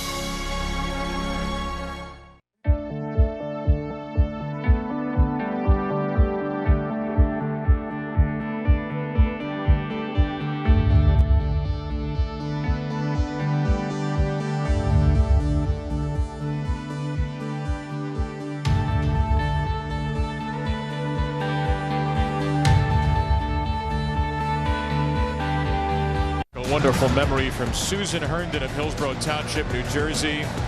There's the family photo from the wedding on August 12, 2000. Attended Loyola from 1990 to 94. Made her home in Baltimore County. Loved taking the light rail into the city, sitting along the third base line. So she and her husband decided to plan their wedding for a date when the Camden Club was available. August 12th of 2000, 22 years later. They're still thinking about it, and they still come to Camden Yards every summer. And just to make you feel old, one of their kids in the picture is now 15 years old and an aspiring catcher.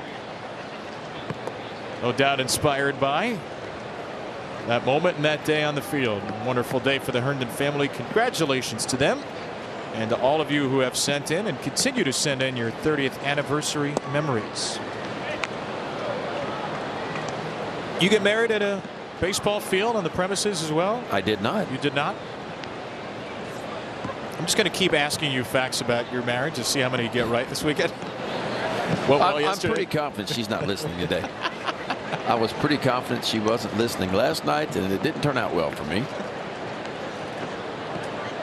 And I'm still hearing about it. It's true. But you're still here. Right where she wants me, too. Going to Brandon Marsh. From Dean Kremer. Another game where Kremer gets through the first 4 innings unscathed. But the pitch count is high, and Bruce Zimmerman, who was called back up today, throws along with Joey Crable. Yeah, and pitch count being where it is, you would think this is definitely Dean Kremer's last inning. The question is, can he navigate through the 5th inning? That was his Achilles heel his last time out against the Rangers. Scoreless through 4. The Rangers put a 5 spot on him in the 5th.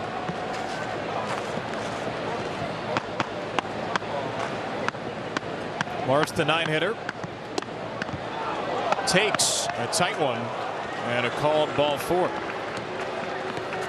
So Villar will bat, and it'll be the 3rd time through the order for Kremer, who was terrific against Texas the first 2 times through the order, and then only recorded 1 out the 3rd time through, and that 1 out was a sac fly. So that's why the bullpen is hot for Brandon Hyde.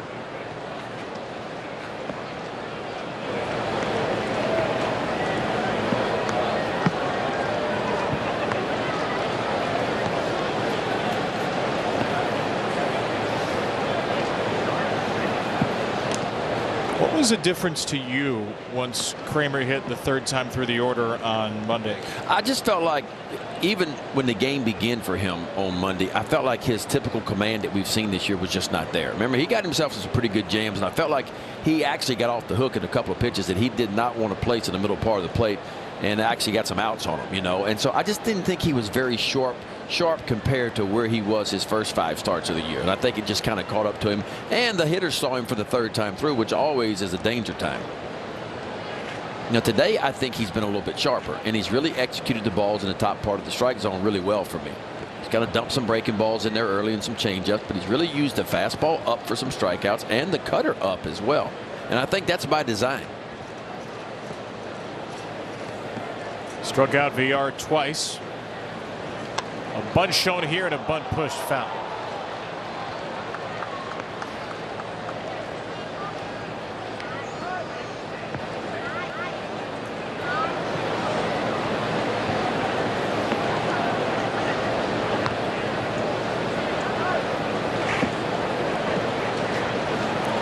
Low changeup got him in the first inning.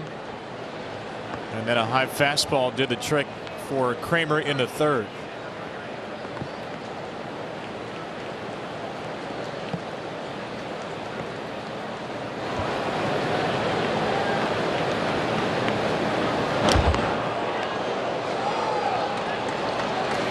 But he's seen Brandon Marsh steal 2 bases in this series. Both times he then went to third on a throwing error by the Orioles catcher.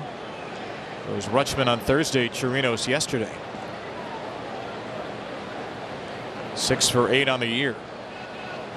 Again a bunt from VR. This one right back to Kremer. 1-3 for the first out with Trout and Ohtani coming up.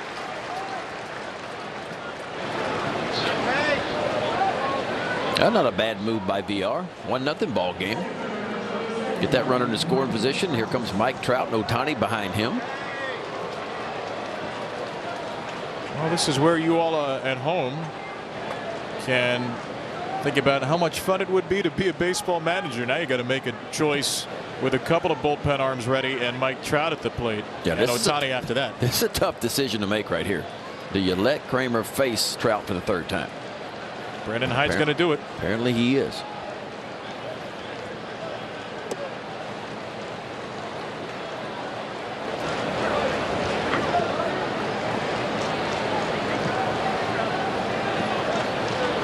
Remember, the Oriole bullpen of late has thrown a lot. So Brandon Hyde a couple of times this series has tried to get a little bit extra out of his starters.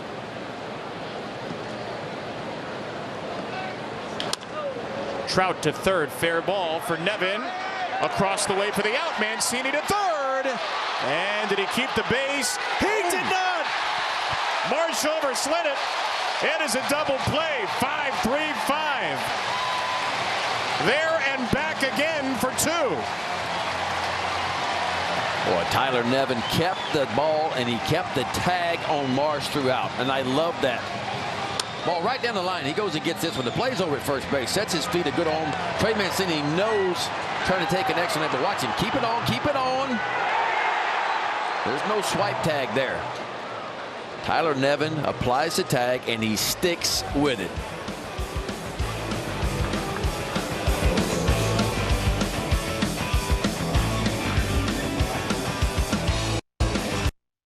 Evan Longoria, a guy last year who was one of the catalysts to a surprising Giants team. Meet Evan Longoria. He's watching MLB Network. Back, dude. Longo's hitting with big-time power. Still that because that's what baseball fans do. Here we go, Longo, 2022. Join Kevin Millard. I'm just a dude that loves baseball. And Steven Nelson. I'm nervous as hell, man. On a quest for legends worthy of the sacred prize. I thought I lost my mind, but it's unpredictable baseball coverage that will have you on the edge of your seat all season long. So keep it locked here on MLB Network all day. Swing into action and join the adventure on Intentional Talk, only on MLB Network. Let's watch some baseball.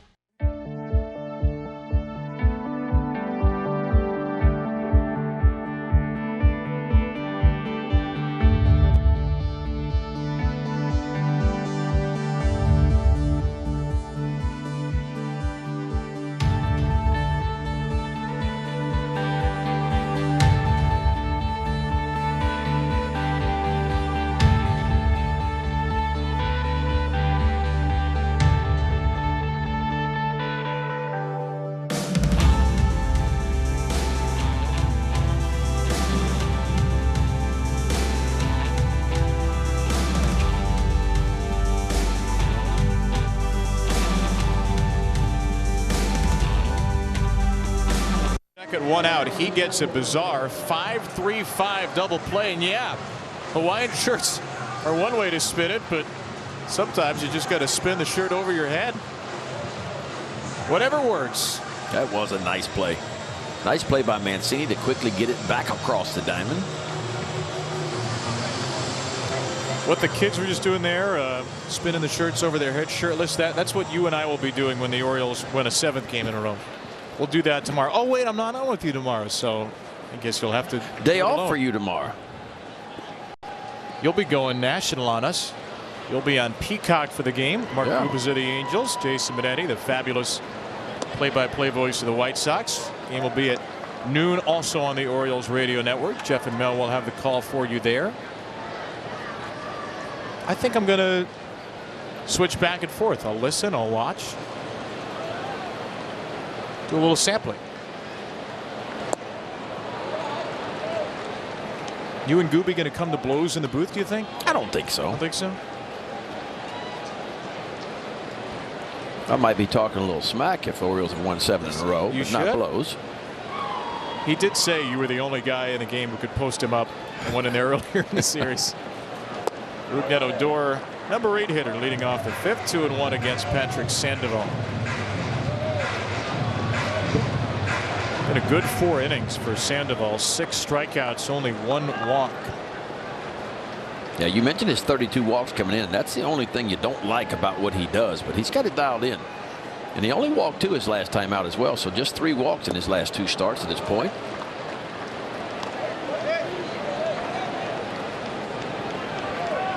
Been a pretty strange start to his career, Sandoval.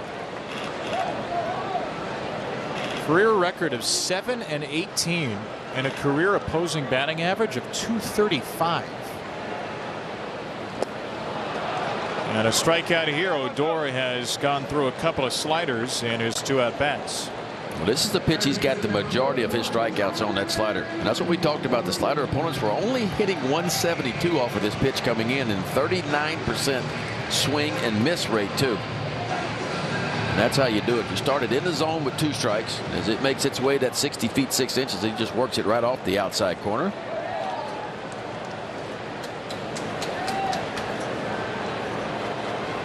Tyler Nevin for the 2nd time into his dad's dugout. First he's getting double plays against dad's team, then he's sending foul balls his way. Thankfully Phil was out of the line of fire. Yeah, pretty good scenario for Dad his last time up, right? 2 out, nobody on, single base hit, didn't hurt anything, and next guy makes out. So there's your hit. No damage. I asked Phil at the start of the series what would be the ideal scenario for you this series. He said, well, it would be that we win the series, and he's thought about it for a moment. So, I want Tyler to do well, but also I want my pitchers to do well. So I'm not quite sure. That 3rd inning was ideal, and here Sun strikes down on a Sandoval changeup. Yep. Sandoval's 2 best pitches all year long. He's got his last 2 strikeouts, 1 on each. A slider against Odor, and this is a really good changeup to Tyler Nevin.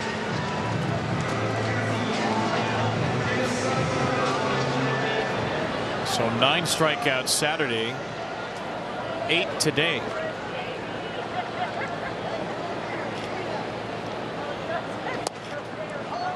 Mullins, one of 7 Orioles to strike out in the game. Everybody except Santander and Rutschman has gone down at least once.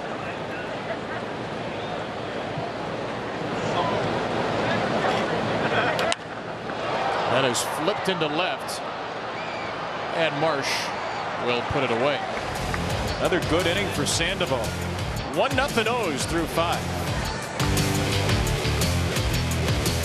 There's more to baseball than just the game. Who's the biggest jokester in that clubhouse? MLB Network's Off Base, the show that talks about baseball and everything around it. The sky's the limit. That's why we love this sport. Off Base, only on MLB Network. Baseball's best are heading to Hollywood. MLB Network is celebrating tomorrow's rising stars with the first pick of the MLB draft. And today's biggest heroes. It's just fun to be part of these festivities and just be out here, It's just a lot of fun. It's a dream come true kind of thing. Let's go, let's go, let's go! Coverage begins Sunday, July 17th on MLB Network.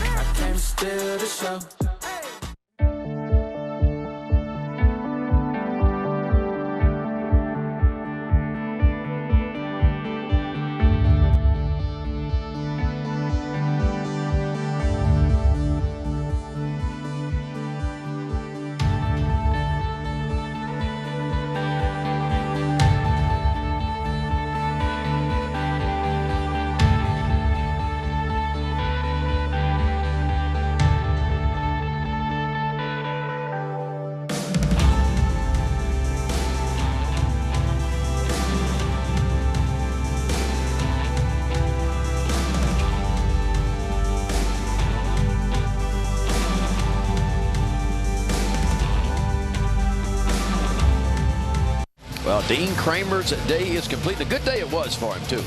Had that breaking ball going early, elevated the ball up when he needed to. The fastball was up by design right there, and he got some swings and misses up in the part of the strike zone. Marsh goes down. VR goes down on the elevated fastball as well. So had them all working. That's Ohtani going down with an elevated cutter up in the zone. So Dean Kremer, 5 innings of work. Had some help from his friends along the way. Had a little ground ball double play back across the diamond. So 7 punch outs. Here's his line. 5 innings of work, 2 hits. Did not allow a run, 3 walks, and 7 strikeouts. 95 pitches, 58 strikes. So not quite what he's been doing strike percentage, but close to it this year. And there is Bruce Zimmerman, recalled today.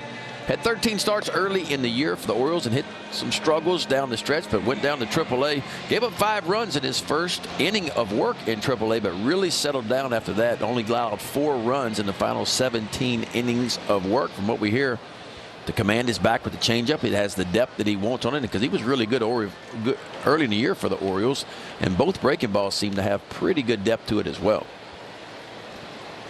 And you get recalled and you jump right in the game, and you got to face Ohtani.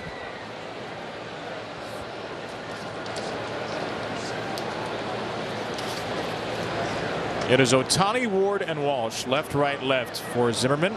His first game in the big league since June the 15th. And Bruce starts it with a slider high. Really tale of 2 seasons for Bruce this year, who through the first 7 starts was in the conversation for the Orioles' best pitcher. There's a really good slider. That's a nice sign.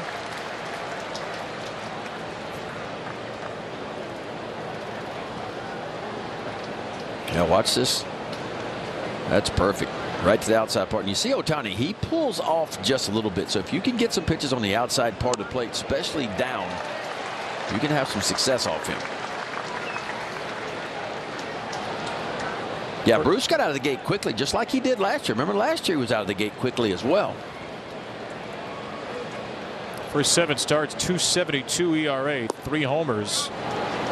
And then the last 6 starts for Zimmerman had a 9.79 earned run average, 15 home runs in 30 1/3 innings. The changeup wasn't biting. The breaking balls were staying up. And that was the primary work he did in Norfolk, trying to get the depth back on those pitches. Ohtani here rolls a slider into the shift. Odor's throw is a little bit wide, but Trey kept the bat.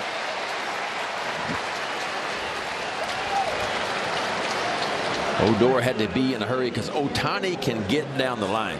It at times is elite sprint speed for him. Odor's playing back towards right field, so has to quickly get rid of it. Trey Mancini, a jab step toward the ball, so he had to quickly get back to first base. And this throw carries a little bit towards the pitcher mound side. But Mancini just keeps a spike on there. Ohtani 0 for 2 with a walk. Here's Ward. Elevates a fastball to right field. It drops in front of Santander. Taylor Ward has his 3rd hit of the series. O's Family's Sunday home games are for the kids, with Kids Run the Bases presented by Wise Markets. Fans ages 4 to 14 are invited to take the field after the game on Sunday, tomorrow, and every home Sunday all season long, where you can run the bases like the pros. Buy your tickets at Orioles.com/kids. Remember, earlier start time tomorrow, 12:05. Austin Voth, Jose Suarez in the series finale.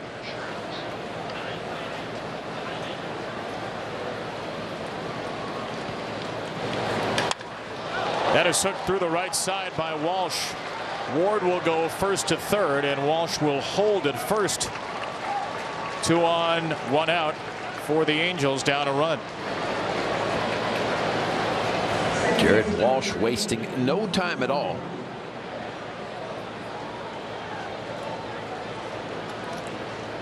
Ball again. I mean, you can see Rutschman. Rutschman wants this ball on the outside part of the plate. Instead, it's inner third and hooked out toward right field. And easily, Taylor Ward goes first to third. Dean Kremer worked out of a similar jam in the 2nd inning, a 1st and 3rd 1-out situation. And Bruce Zimmerman will have to do the same thing.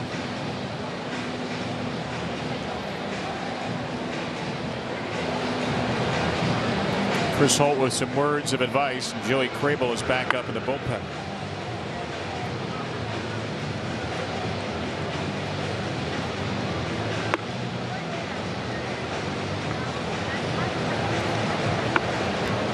Well, one of Zimmerman's best outings of the season came in Anaheim, April the 22nd, 6+ innings, 2 earned runs, and in that game, the Orioles turned 3 double plays behind him.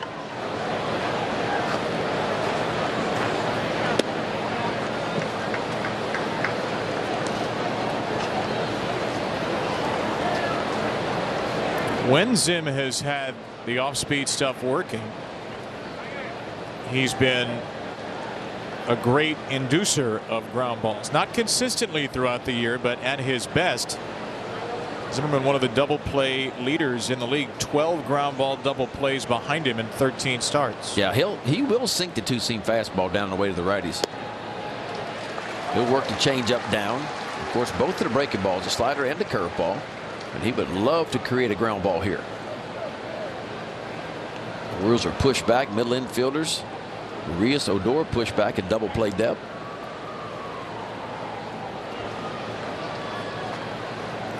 Stefanik hit by a pitch, then singled against Kremer. He will squirt a bunt. He will drop it down foul.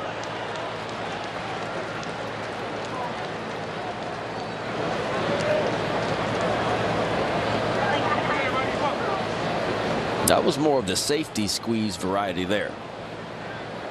Stefanik at third is going to read it down, make sure it's down.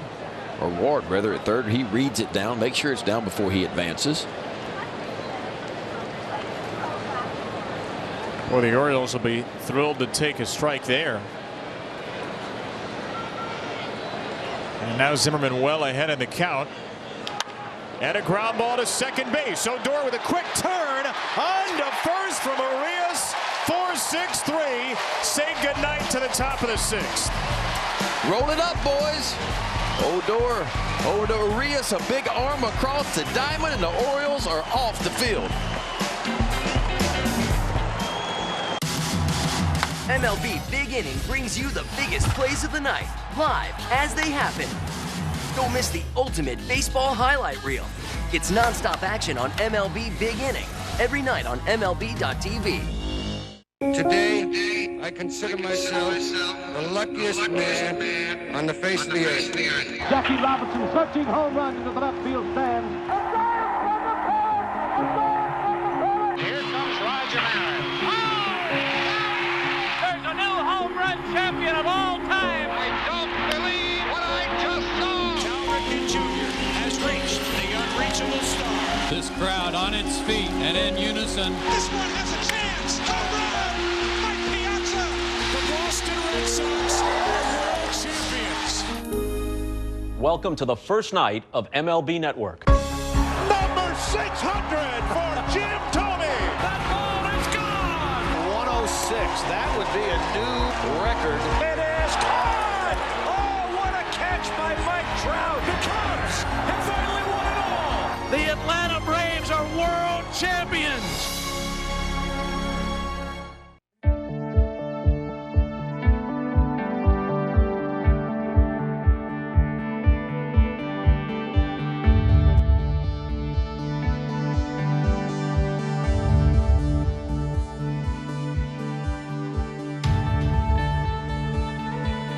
Is brought to you by PNC, helping to make banking easier.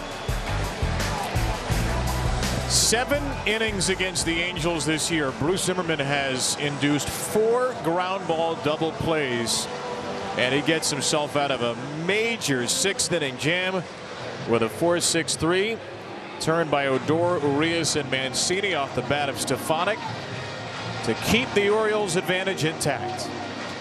Yeah, this pitching staff, it doesn't matter who it is. Twice the Angels have had a runner at third base and less than 2 out, and twice they have failed to put a run on the scoreboard. 5 scoreless for Dean Kremer. Zimmerman a scoreless 6th. 16th time now in the last 22 starts that the Orioles starter has allowed 1 run or no runs, and for Dean Kremer, 4 scoreless starts in his last 5.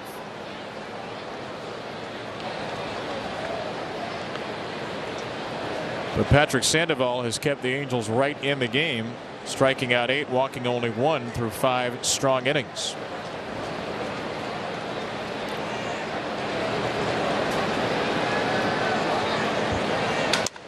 Mancini into left field, and the hit streak is alive. 16 straight starts, 8 straight games with a hit for Trey. And a broken bat, but he'll take it. But like right off the end of the bat, you could hear the bat crack. Change up going down the way he catches it off the end, he cracks it, but gets enough of it. And boy, the extension through the zone there was enough. He didn't pull off of that. He kept going through the zone and gets enough on it to dump it out there.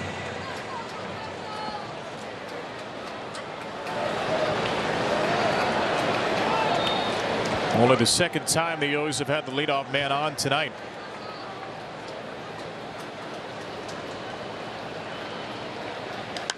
Mountcastle another first pitch swing.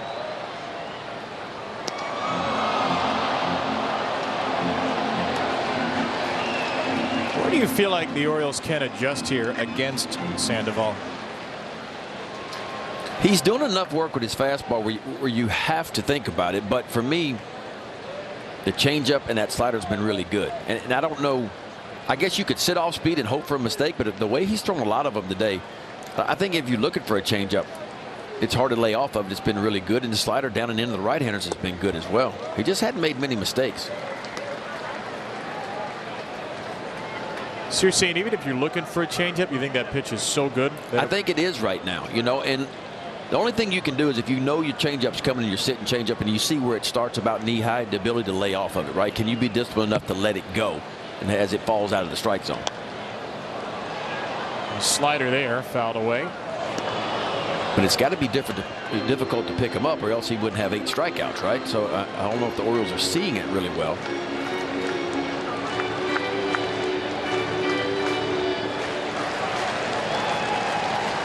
Must have been a great play on the back end of that. Somebody getting a foul ball off the toss. And there he has it. There we go. You know, the good news for the Orioles is Sandoval's still in there, and they're going through the lineup for the 3rd time. So you should have a pretty good idea now of the pitch movement, and maybe you've picked up something your first 2 at-bats.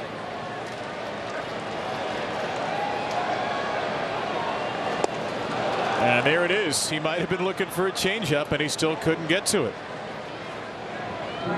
It's been, I mean, the action of it is really good. The arm speed is outstanding. It looks just like the fastball, but look at the placement of it. Even better than that, it's down and away. And that's the thing. I mean, I don't ever question pitch selection as much as you question pitch location. So even if you're sitting on a pitch, if you make a good pitch to a hitter, you're still going to get him out most of the time. More than most of the time.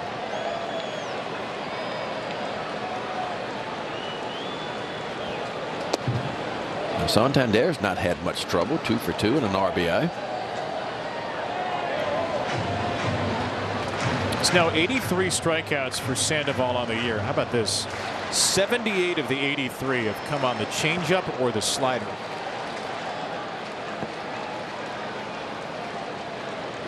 Yeah, I mean, that's just what the scout report told us, you know, because there's only a whiff rate of 11% on the 2-seamer and only 8% whiff rate on the 4-seam fastball. But then when you got to the off-speed pitches, 39% on both the slider and the curveball, and 48% whiff rate on that changeup.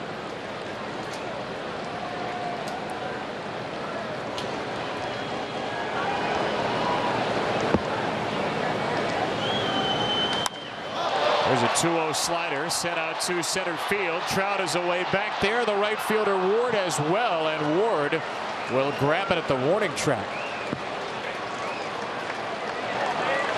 A long fly out for Anthony, who is 2 for 3.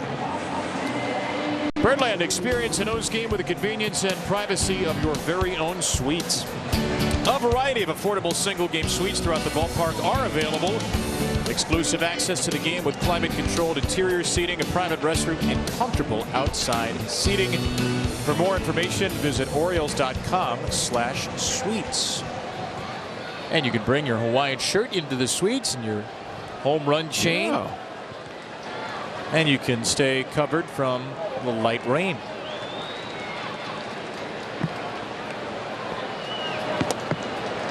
Strike 1 to Austin Hayes.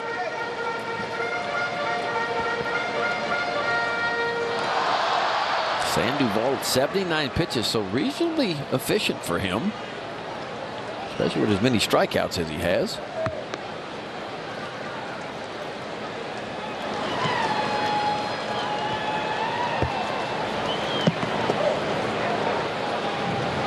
Nine strikeouts have tied a season high for Sandoval. Career high 13 last July the 24th against Minnesota. 8 1/3 no-hit innings before Brent Rooker doubled in the 9th. He's figured something out, mechanics, I guess. The walks, the last 2 starts, outstanding. Only 3 walks, 18 strikeouts now his last 2 starts.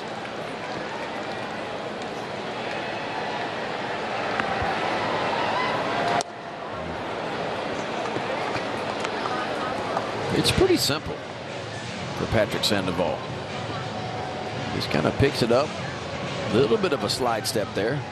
I like the way he keeps his front side in the glove as he goes down the slope.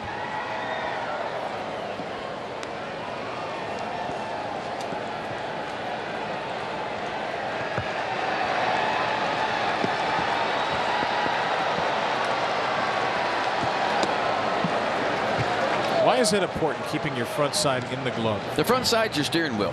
So this is your steering wheel. Wherever you aim, this is where the ball is going to go. So as you go down, you want to keep your front elbow, your front shoulder, your chin in the target as long as you can.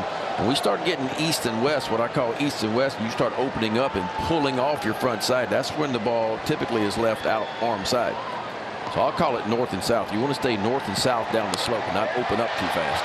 That is just foul down the third base line from Hayes.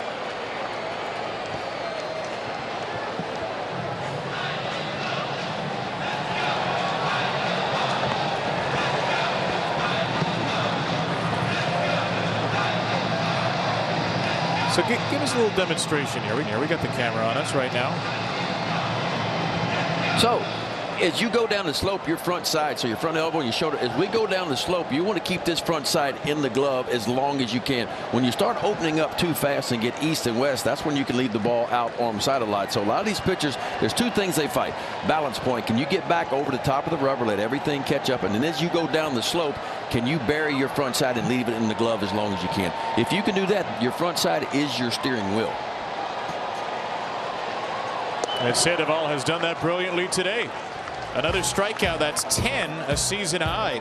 O's still lead it through 6.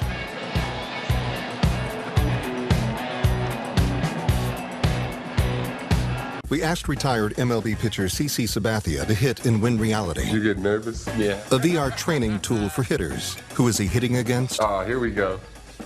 Himself. Man, I'm good. Both of me. Hitters see game speed pitches, improved timing, pitch recognition, and confidence in the real game. How many MLB home runs did you have? More than you. Be ready for real. Win Reality. They say nothing worth having comes easy, to which we say they must not have had our sirloin steak with garlic herb butter, because it takes less than 30 minutes to make. No, really. With Home Chef, you get more ways to have super delicious, super fresh meals that are also super easy. So even when you don't really have time to cook, you still have time to Home Chef. Get $90 off your first month at homechef.com. Also available at select stores. Home Chef, delicious meets simple. Hey, it's me, the summer breeze. I just flew back into town. Let's get outside.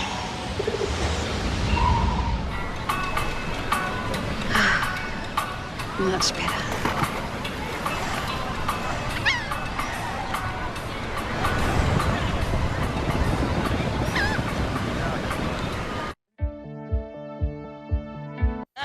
Trailing in the 7th inning, 4-2 to the Braves. Astros trailing to the A's 3-2 in the 7th. And later on tonight at 7:15, American League action, East action, Yankees versus the Red Sox. What we have, gentlemen, right now is a good old-fashioned pitcher's duel, and Dean Kremer was up for the challenge. Now time for the Orioles bullpen. Orioles are protecting just a 1-run lead. More late-inning heroics? Perhaps. And we'll head back to the clubhouse for player reaction and to hear from Orioles skipper Brandon Hyde. Kevin Brown, Ben McDonald now owes extra, presented by PNC after the game. Well, Bruce Zimmerman is out, and the Orioles' second reliever of the game, Joey Kremer, is in, making his 29th appearance. He's been good this year. 2.4 ERA, 30 innings of work, 24 strikeouts. Opponents hitting 189 off the right-hander, Joey Kremer. Well, Rob mentioned the late game drama. There has been ample opportunity for late game heroics as of late. The Orioles' last 8 games decided by 11 total runs. 1-run games all over the win streak. Texas series, the Orioles played 2 1-run games, actually all 3 1-run games. 3-run win on Thursday, and then a 1-run win yesterday. So 4 of the last 5 games 1-run wins. 6 of the last 8 have been 1-run games. And a 1-0 lead here as Luis Rengifo fouls one away. A soggy, damp Saturday. Still a terrific crowd, 32,286, one of our largest of the year. It doesn't feel quite as soggy when you wear your Hawaiian shirt. That's just science.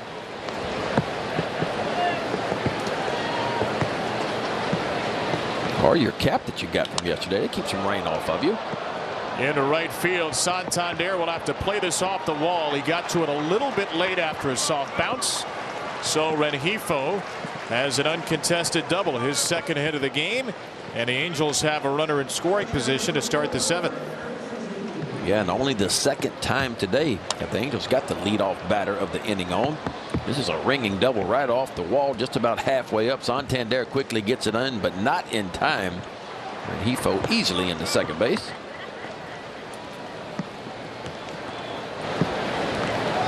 This is where Kremer has put his foot down. Runners on base, the league is just 156 against him this year, 7 for 45. And just 161. That's 5 for 31 with runners in scoring position. Try to do it against Suzuki with the corners in, no bunt shown, and ball 1 taken. Orioles anticipating a possible bunt with a 9-hitter Marsh coming up. VR after that.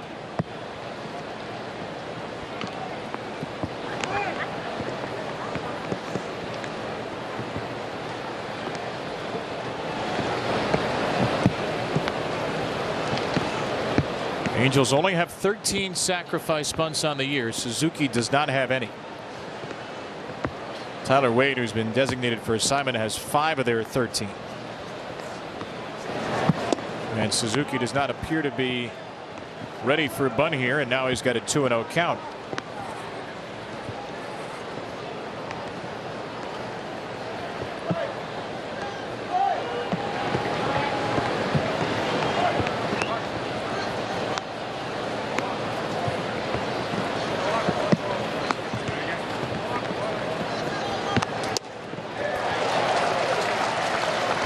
Little slider, 2-0 count. Suzuki thinks he's getting that fastball instead. Kremer just spins that breaking ball up there.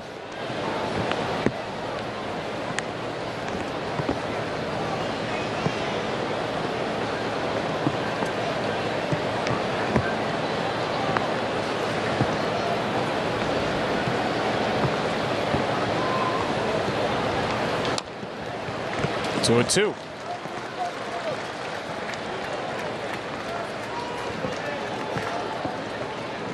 And that's what Joey Kremer wants Suzuki to do, is be out in front of it and pull the ball. And that's why you see a steady diet of all speed pitches. Because if he pulls the ball on the ground to the left side, obviously the runner out at second base, Rengifo, cannot advance to third.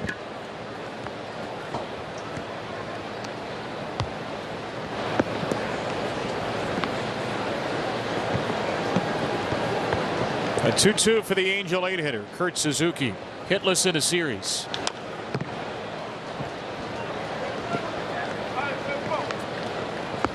This is where the Angels were hoping they would have more lineup depth.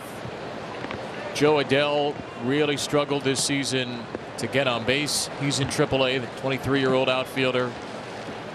Marsh has had a subpar year. Their infield has given them very little with the injury to Anthony Rendon. And neither Suzuki nor Stassi have put together good offensive years behind the plate. Yeah, when you lose Fletcher and Rendon, obviously that hurts a lot. I mean, that's 2 of your dudes. And Rendon, you go back the last couple of years, we talked about it before the game. 379 at bats for Rendon the last 2 years for the Angels. That's a big loss.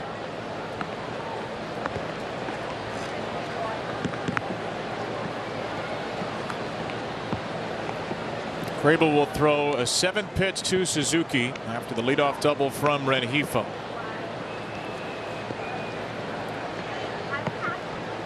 On 3-2. Suzuki cracks one deep to left field. Hayes is there, and the Angels lose another fly ball to left. Rengifo does tag up and get to third on the play. This LA lineup has not hit well, but they have blistered some deep fly balls out toward that left field area. I don't know if Kurt Suzuki could hit one any harder than what he just did. 3-2 count, looking fastball, and he got one and put a charge in it out to left field. Hayes easily ran it down. Rengifo back to the bag at second on the catch. He advances, so the tying run now just 90 feet away for the Angels with one out.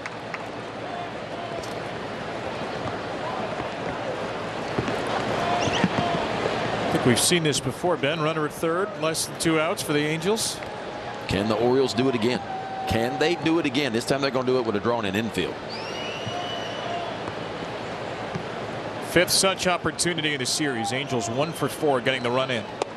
And Marsh takes a strike to start.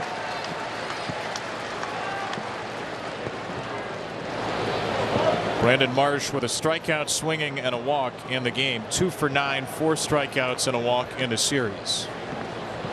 A huge strikeout number on the year, 95 in 78 games. About once every 3 trips to the plate. And he's behind 0-2. There you go. Drawn in infield, you always think ground ball first, but then once you get to 2 strikes as a pitcher, now I'm thinking one thing: how can I make him swing and miss just one more time?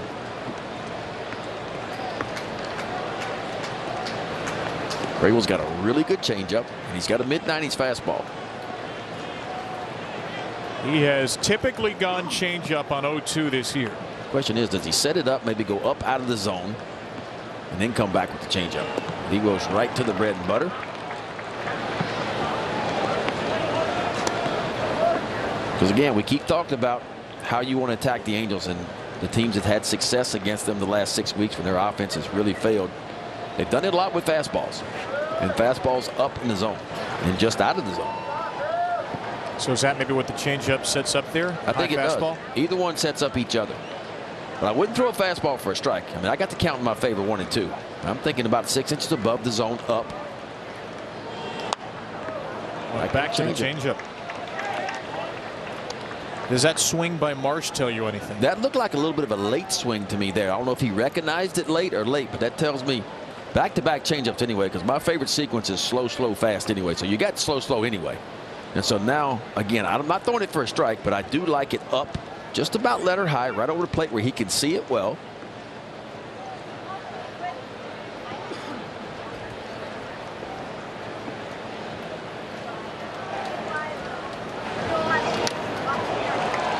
Well, there you had it.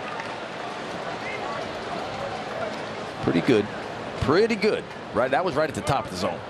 See, I think if he gets that, it's nitpicking, but if you can get it just 4 or 5 inches higher than that, it feels like a swing and a miss. There's a Dove. It's such a tense moment of the game that Dove can't even look. Got his back to the game. Just waiting to hear from the roar of the crowd if Joey gets him or not. High fastball again. You weren't nitpicking, you were just giving constructive advice. That's well done. He tried to get there the pitch before that and just missed by a couple of inches, and so you barely get a piece of it. But Joey Kremer rears back and says, my best against yours. Grabs that 4-seamer and rides it just above the zone this time for a huge punch out of Brandon Marsh. So Kremer's going to check out, and Felix Bautista's going to check in to face VR with 2 down.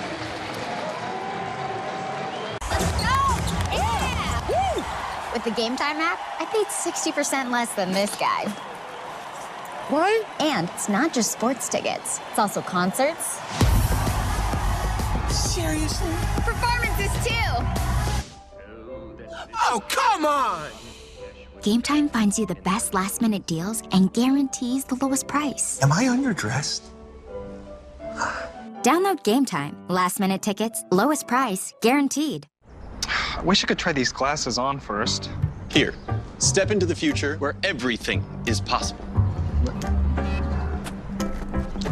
Welcome. Here you can try on Warby Parker glasses using only your phone. Really? Wow, I like it here. And I like these. You can stay, but I'll need my phone. Okay. Just shop prescription glasses starting at $95 and virtually try them on in the Warby Parker app.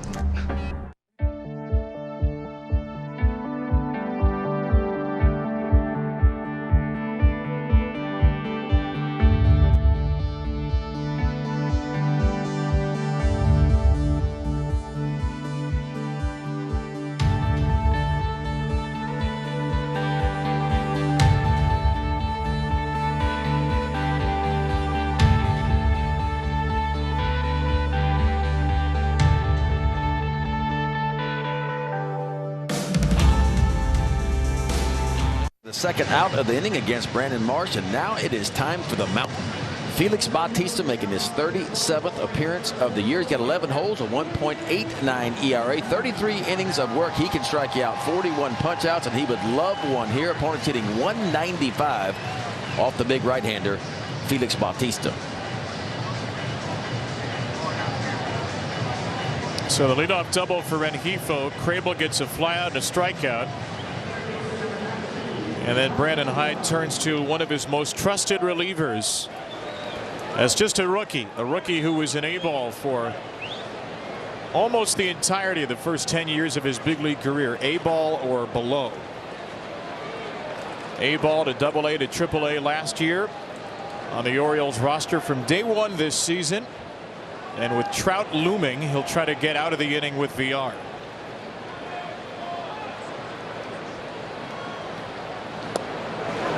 .99 down from Bautista, who's pitching for the first time in 4 days. First career blown save in the 9th inning against Texas on Tuesday. Snapped a streak of 20 straight outings without allowing an earned run when Corey Seager took him deep for a 2-run homer.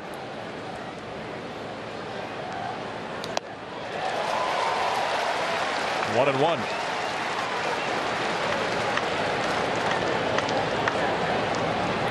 Look at VR. He's not hitting much of anything this year, but against breaking balls, he's been good against right-handers on breaking balls. .289, very good slugging. Struggles against fastballs and off-speed pitches against righties, and we know Bautista's got a good one of each of those. Well, that's nice too. 99, upper third of the strike zone. Now Rutschman's going to have to be big here. Because Bautista, one of his big out pitches, you mentioned that split finger fastball, and he likes to get it down. He likes to bounce it too. And after you throw 2 fastballs up in the zone, it is set up for that splitter. If he throws a good splitter here, he may get that swing and a miss he's looking for.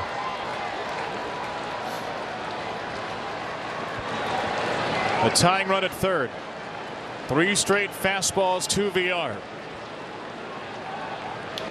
And he will go to the splitter, and VR will go to Mancini, and Mancini will go to the base. And the Orioles will go to the dugout with the lead at the stretch.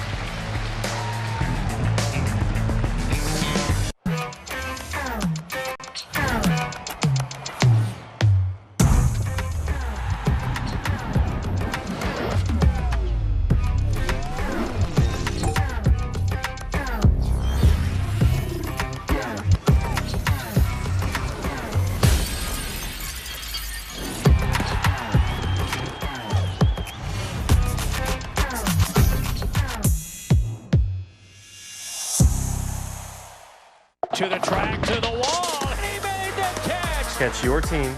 Oh, what a play! My team. He leaps and makes the catch! Every team. As good as it gets! Only on MLB Network.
6-game win streak for the Orioles. 4 of them have been 1-run wins. They might have another one tonight, if you can believe it. And we can. You can believe just about anything with the Orioles these days, as long as it ends up in a Baltimore win. Back here on Hawaiian Shirt Day, Kevin Brown, Ben McDonald. It's 1-0. It's another brilliantly pitched game for the O's right now. Yeah, I tell you what, the Angels, in the 2nd and the 7th inning, a runner at third base, less than 2 out, and both times the pitchers elevated for the Orioles. RBI single in the 4th by Sandoval. That's what we said, a 1-0 ball game. But the pitchers have been the story for me all year long for the Orioles. It's been enough offense, some help from their friends as well. The defense was good on that double play to get the Orioles off the field, but Orioles just keep on playing good baseball. Brandon Hyde would take 11-0. We keep saying that. He'd still take a 10 spot here, but it's been a lot of fun to watch for all of us. Maybe a little bit less fun to watch for him. But the Orioles continue this amazing streak. Let's go back to Minnesota last weekend, too. Have leads in the 9th, Friday and Saturday. Jorge Lopez, 2 blown saves. Yeah. Kind of stretch that could break a team, but they haven't lost since. Yeah, you wonder how a young team would respond to that kind of adversity, right? Just the guts kind of ripped out of you on 2 of those games that you thought you had won, but the Orioles responded well. 6 in a row now. They're playing outstanding baseball. So it's been fun to watch, and the crowds have been outstanding. This is a young team that is learning. It's getting better every day. And they show up at the ballpark every day thinking they got a chance to win, a real chance to win. And people are sitting up and starting to take notice nationally now of the Orioles. With a win today, the Orioles would get to within 2 games of 500 at 42-44. We'll just say it once. They're 4 games out of the 3rd wild card spot. I know folks are starting to talk about it. We're a ways away. But the Orioles are in an extraordinary position compared to where they were the last 4 years. And the infusion of youth has been a huge reason why. Adley Rutschman, a batter part of that. 2-0 count here against Sandoval, who has thrown 6 consecutive balls to Rutschman in their at-bats today. Boy, what an outing by Sandoval so far, too. Through 6 innings, 5 hits, only 1 run, 1 walk, and a season-high 10 punch-outs.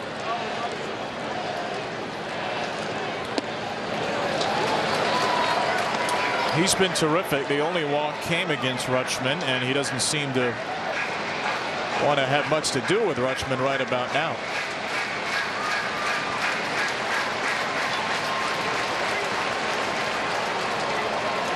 All right, 3-0 green light again. Yes.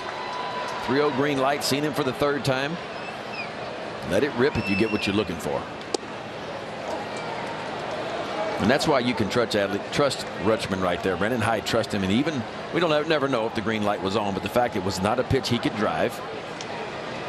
Patient enough to lay off of it. Nearly 60% of his hits, extra base hits this year. And he will take another called strike. A little bit on the outside corner there for Sandoval on those 2 pitches. Yeah. See Rutschman shake his head a little bit. That pitch has not been called very often today.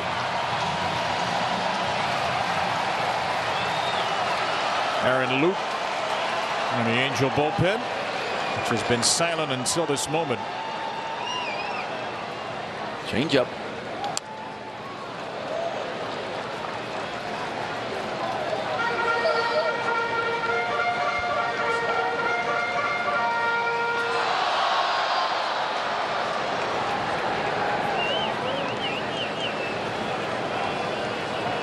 I don't think Sandoval and Suzuki using the pitch comm system, because you can see the signs going down.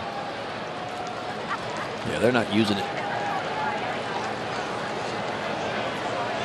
3. We're getting a slider here, huh? Is it a slider? Yes. It was, and it's a walk. Rutschman able to check his swing. 2 walks for the Orioles, and Adley's got both.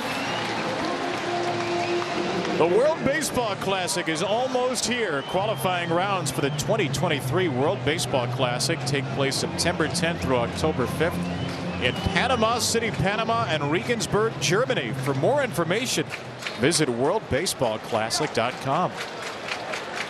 How do we get on that? You and I should go to Panama or Germany, do some World Baseball Classic. That'd be fun. I'd love to call the Olympics one day. That'd be fun. Ball 1 to Urias. Listen, I have no say, but I'll stump for you. You got some Olympic hardware. Yeah.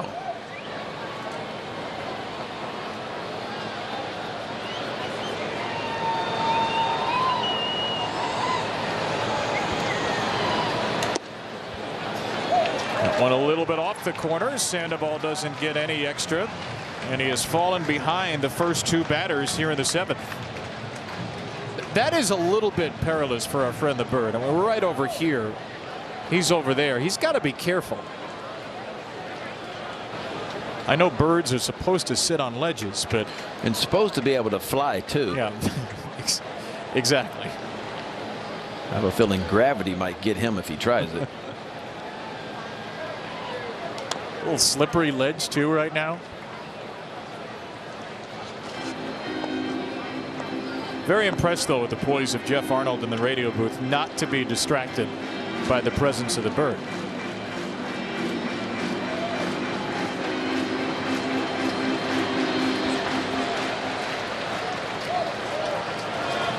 There's Jeff, there's Mel, there's Kevin Reed. Hi, Kev.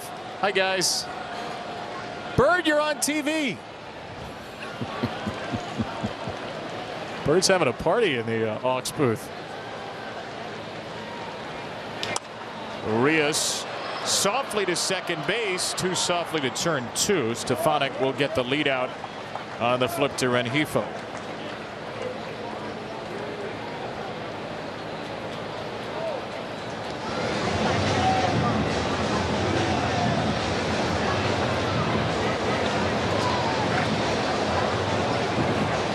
Patrick Sandoval, by the look on his face, is not interested in leaving this baseball game. And why would you be? He has twirled a gem for the Angels.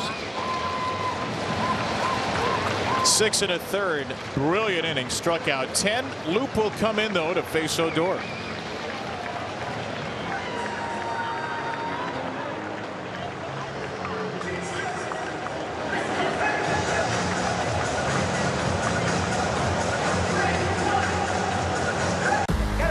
If you think they're excited, you ain't heard nothing yet. Be quiet, win ball games, then I'll shut up.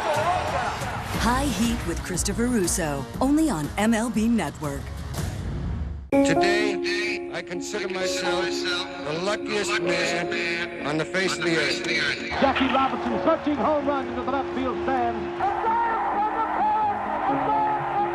Here comes Roger Maris. There's a new home run champion of all time. I don't believe what I just saw. Cal Ripken Jr. has reached the unreachable star. This crowd on its feet and in unison. This one has a chance. Home run! Mike Piazza! The Boston Red Sox are world champions. Welcome to the first night of MLB Network. Number 600 for Jim Thome. That ball is gone. 106. That would be a new record. It is caught. Oh, what a catch by Mike Trout. The Cubs have finally won it all. The Atlanta Braves are world champions.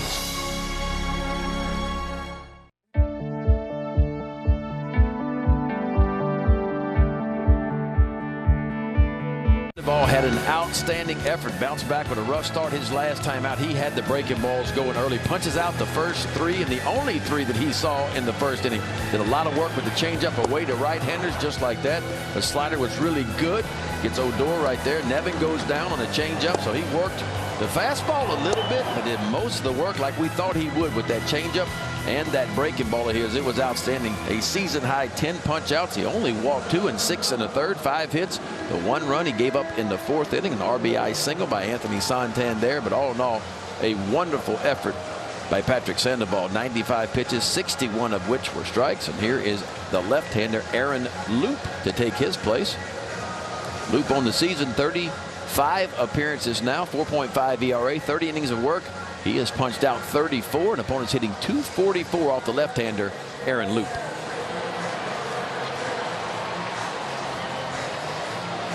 You think Rougned Odor is happy to see Patrick Sandoval out of the game? I would think so. A couple of strikeouts. Boy, Sandoval not happy. Those are the ones you hate to come out of, because you feel like if you can hang around long enough, maybe, just maybe, your team can score some runs for you. Odor had another big hit last night in what are considered close and late situations. OPS over 800, 12 RBIs, 50 at-bats compared to all others. So many big hits for the Orioles late in games this season, and a chance to add another one here.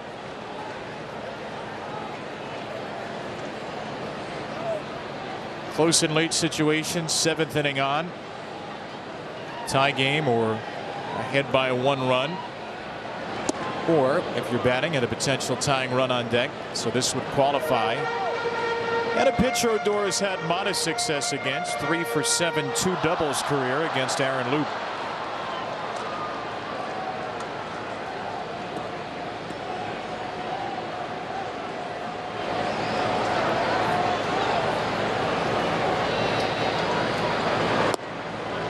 One and 2.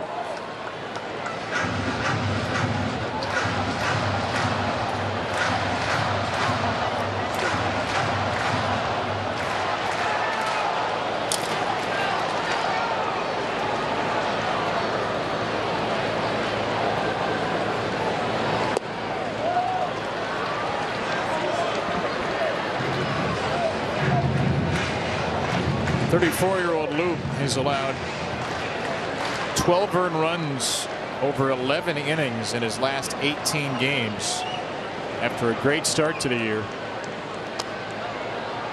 So at 2, Odor flicks one away. Yeah, but he can be really tough on some left-handers. You'll see him drop an arm slot. Not quite sidearm, but very close to it. And what he'll do is throw that two-seam fastball into the left-handers and then spin the breaking ball away. Lefty's just 176 this year. Righty's 270. They'll have to face a right-hander here. That's Nevin on deck unless he gets a double play.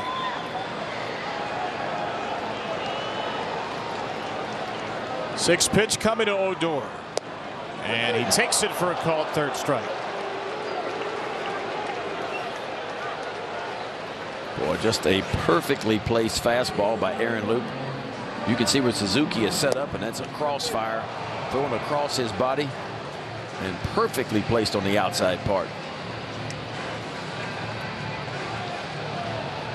So the 11th strikeout for Angel pitching is their first on a fastball.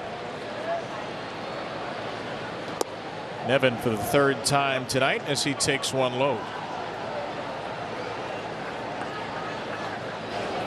So far, Son has the upper hand on Dad. 3rd inning single, and then started and ended an unusual 5-3-5 double play in the 5th.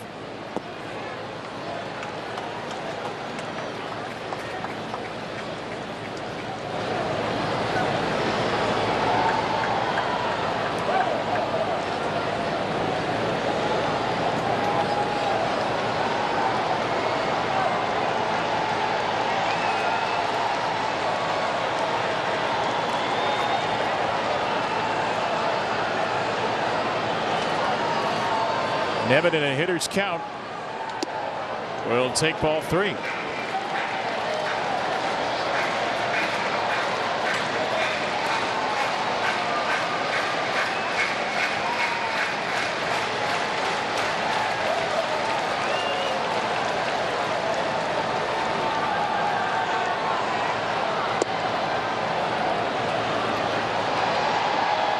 Apparently you throw it on 3-0 out there, Ben. Yeah. You're going to get it. Seems like the outside part of the plate the last couple innings starting to open up. Ball's about a ball, maybe 2 balls off the outside corner. Here's a good look at it. It's definitely off. And now, because the at-bat's not over, Loup can come back and get to 3-2.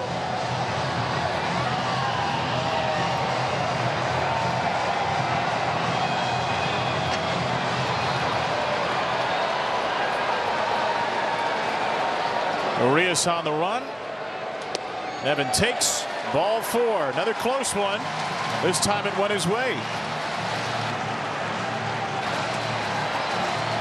Yeah, so a pretty good day for Tyler Nevin. On base twice, walk and a single. And as soon as he touches the base, he will exit stage right. Jorge Mateo into pinch run as the Orioles will shuffle their defense around in the late innings. So maybe Phil gets to breathe a little bit easier now because Dad doesn't have to worry about his son batting in a big spot anymore.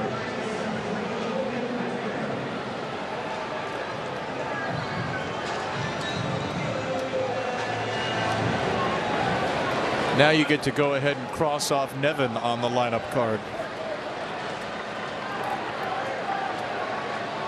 Here's Mullins.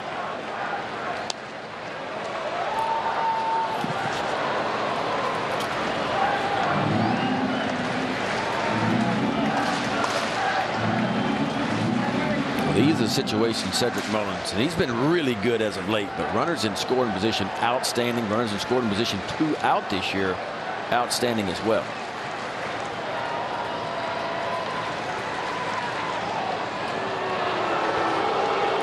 He came through in the 9th inning yesterday with his 16th hit this season with a runner in scoring position 2 out scenario. That is the most in the big leagues.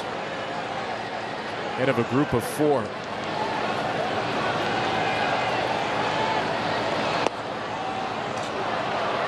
0-2. And the Orioles have been really good as a team in these situations too. I mean, runners in scoring position period, not great. 14th best in the American League out of 15 teams, but runners in scoring position and 2 out, the 4th best batting average in the American League.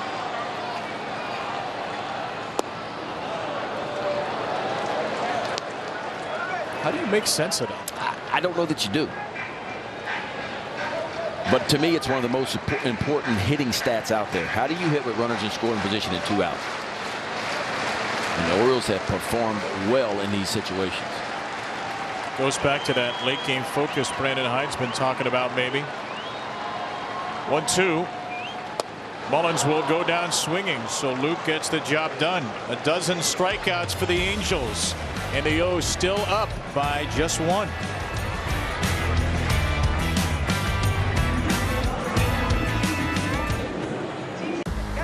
If you think they're excited, you ain't heard nothing yet. Be quiet, win ball games, then I'll shut up. High Heat with Christopher Russo, only on MLB Network. Today, I consider myself the luckiest man on the face of the earth. Jackie Robinson searching home run into the left field stand.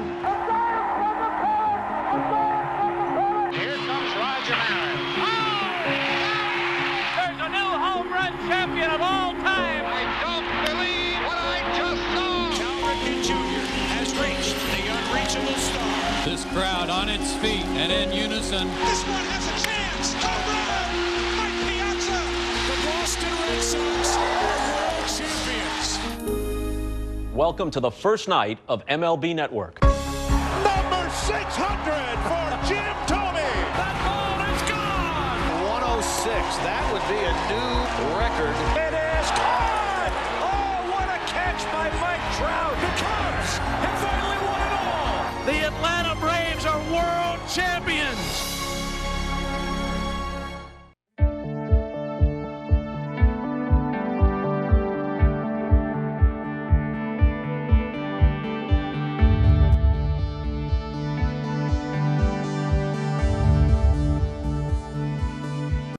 Mike Trout batting, runner at second, 1 out in the 5th. He grounds to third. Tyler Nevin gets 1. And then Brandon Marsh tried to go from second to third. He got to the base, but there was a moment where the left and right foot were both off, and Tyler Nevin kept the tag on. Yep, you youngsters at home, that's how you do it. The sweep tag, no good, because you can miss with the sweep tag.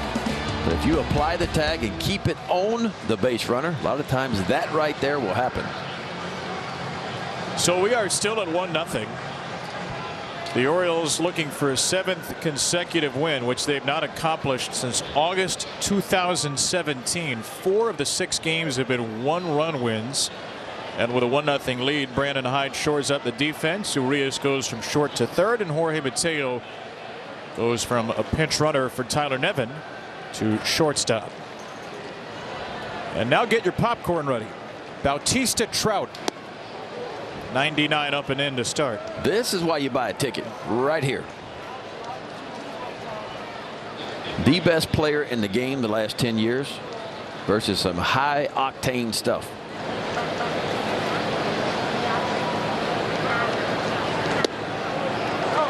Top of the zone at 99. And that's where he wants to be with that fastball against Trout, right at the top.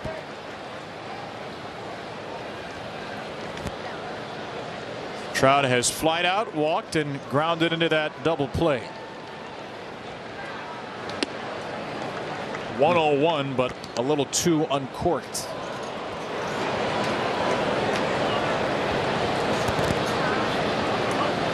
Bautista pitched in 2 of the 3 games in Anaheim in April, but did not face Trout or Ohtani.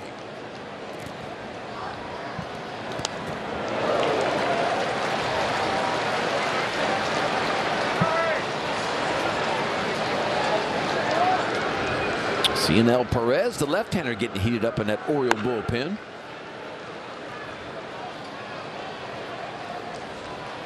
Bautista has to face a minimum 2 hitters here. He pitched to 1 in the 7th.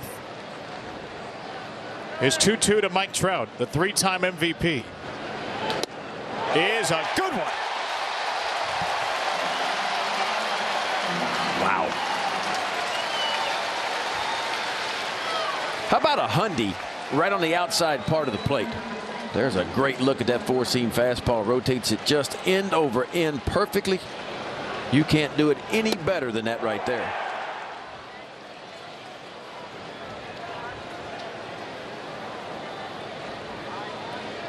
Nine strikeouts for Oriole pitching tonight.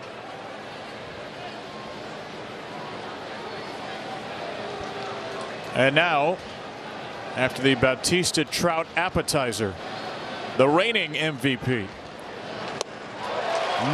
Whoa. Not quite going to catch up to 100 right there. But if he's going to catch up to one, that's the one he will catch up to, Ohtani. It is a bottom to top swing. It's an uppercut swing. And ideally with him, you'd like to be up with the fastball too. Ideally. Went off speed on the ground. Urias just in time. 2 down. Well, Brandon Hyde pushing all the right buttons. Not to say Tyler Nevin wouldn't have made that play, but Urias a better chance of making this play. It's a splitter right off the end of the bat and in the shift. Here comes Urias, and I mean just in time as Ohtani can really get down the line. I mean just by about 15 inches. I think 14 maybe. 14 and a half maybe? 14 and a half. Round it up. 101 up and away to Taylor Ward now with 2 out. So the Orioles have cleared the major danger zone, but Ward having a phenomenal year. 3 hits and a walk of the series, and he will take a strike, grooved in there at a cool 101. With 3 days rest was needed for a pitcher who had thrown 4 times in 5 days, and the high octane velocity is right back where it was for Felix Bautista. It's not fair. It is just not fair. You got to gear up to hit 101, and he does that. So what is that, about 12 miles an hour difference on speed? And it'll make you shake your head for sure. 1-2.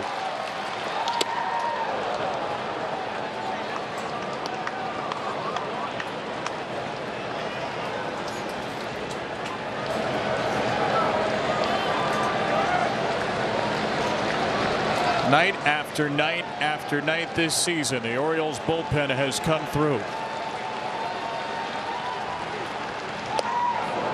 That's high with a splitter. 3-2 to Ward with a lefty on deck, and the lefty Perez warming up. Bautista in search of a clean inning against the Angels' 3 best hitters. And Ward will force him to throw at least one more.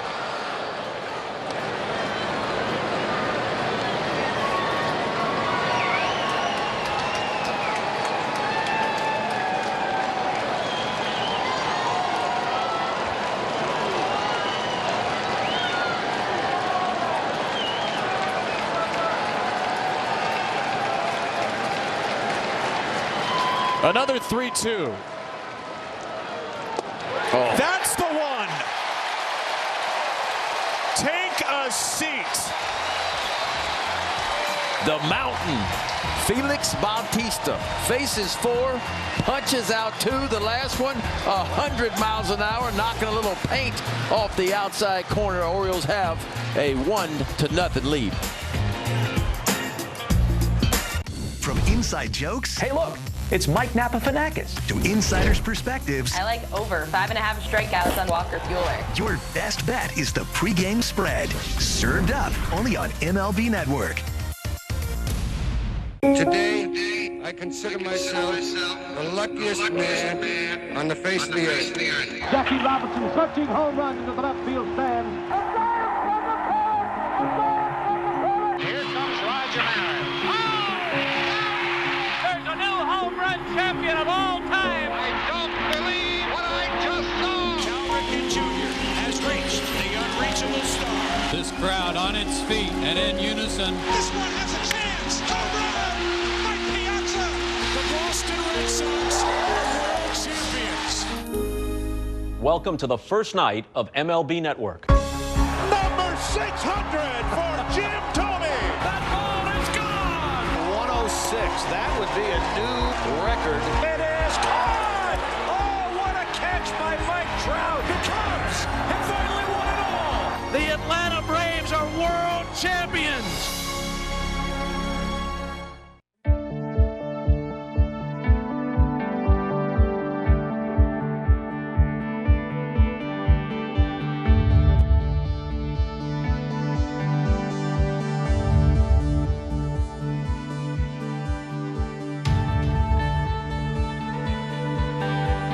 Anniversary. Jim Stewart all the way from Highland Park, Illinois.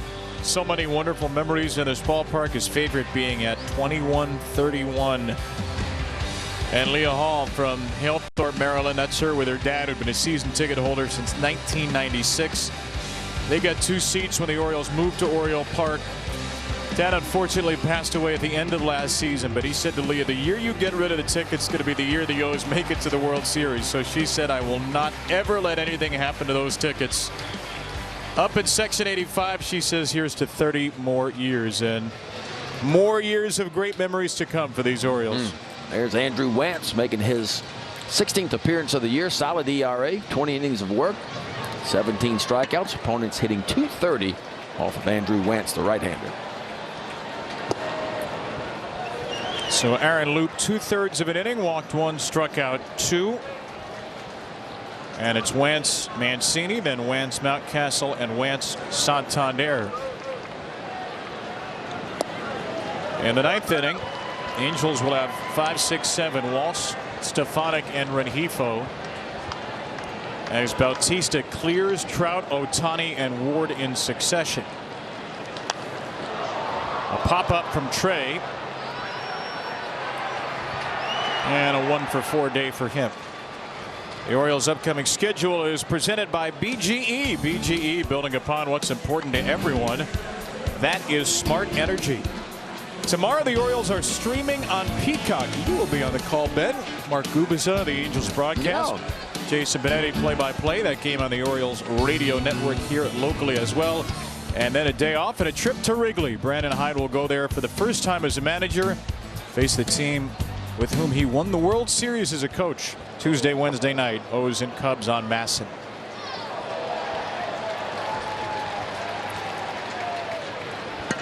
Well, there is the Oriole closer, Jorge Lopez.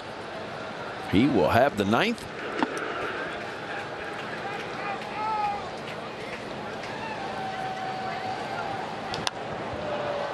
One to Mountcastle. There's going to be a stretch coming up where Jorge Lopez doesn't throw for 2 days, maybe 3, maybe 4, but that stretch is not right now. He is throwing every day he is available. And if you talk to him, he wants to be available every day. Said he routinely sticks his head in Hyder's door well before batting practice in the office and says, hey, I'm ready to go today.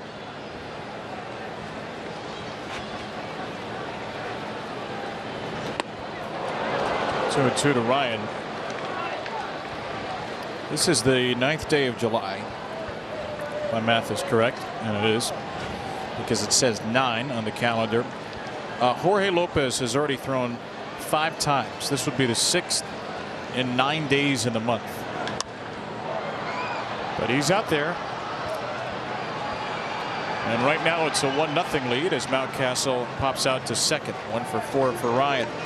Now you can catch Orioles baseball anytime and anywhere on the all-new Masson app. Watch live games, receive expert analysis and team coverage. Real-time action, scores, and stats all in the palm of your hand. Scan the QR code or go to massonsports.com and download yours today. 1 run in this game. It was scored by Ryan Mountcastle in the 4th inning. Was driven in by Anthony Santander, who swings and belts one into right field. Ward is back. Ward at the warning track will put it away. Looked like he was Hawaiian shirt hunting for a second. Jorge Lopez coming in, looking to seal down a 7th straight victory. Every game, every night, everything you need to see. Get all the highlights with the fastest hour on television. Quick Pitch, late nights and every morning, only on MLB Network. Today, I consider myself the luckiest man on the face of the earth. Jackie Robinson searching home run into the left field stands. Here comes Roger Maris. There's a new home run champion of all time. I don't believe what I just saw. Cal Ripken Jr. has reached the unreachable star. This crowd on its feet and in unison. This one has a chance. Home run! Mike Piazza! The Boston Red Sox are world champions. Welcome to the first night of MLB Network. Number 600 for Jim Thome. That ball is gone. 106. That would be a new record. It is caught. Oh, what a catch by Mike Trout. The Cubs have finally won it all. The Atlanta Braves are world champions.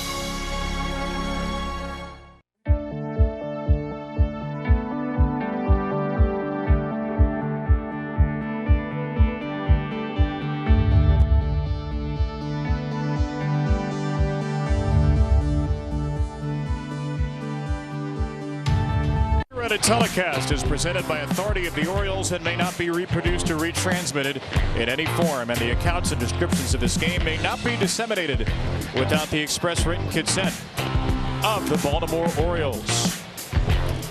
Winners of 6 consecutive games, tied for the longest win streak in the majors into today.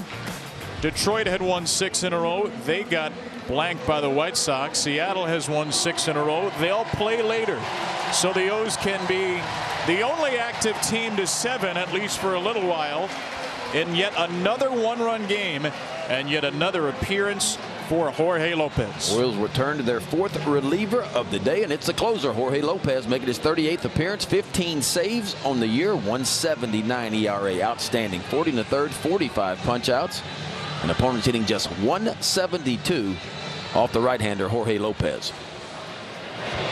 This is the 3rd day in 4 that Jorge Lopez is pitching, the 6th day in 9 that he's pitching. And he's got a new right fielder, Ryan McKenna, the defensive replacement, in for Santander. Jared Walsh leads it off. And he did not swing at a Lopez curve. 5, 6, 7 for Los Angeles. Walsh, the big power threat. Stefanik and Rengifo after him have each been on base twice.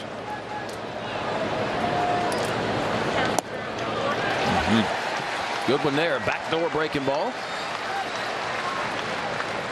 That has been the pitch du jour for Lopez the last couple of times. Fastball velocity a little bit down in some recent games, but a very confident curveball his last few saves.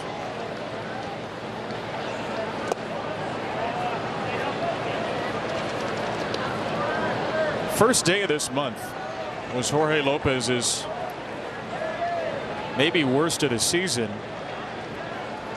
Luis Arraez singled. Byron Buxton hit the first home run against him in 38+ innings.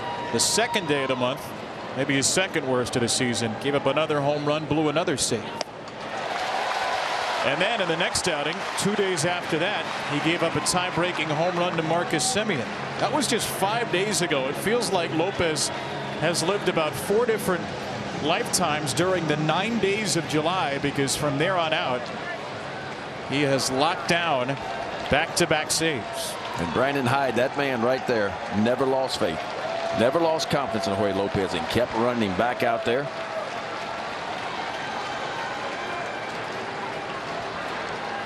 His 38th appearance of the season, the most of any Oriole pitcher. And he will get Walsh swinging. Tailing away for the Orioles' 11th strikeout.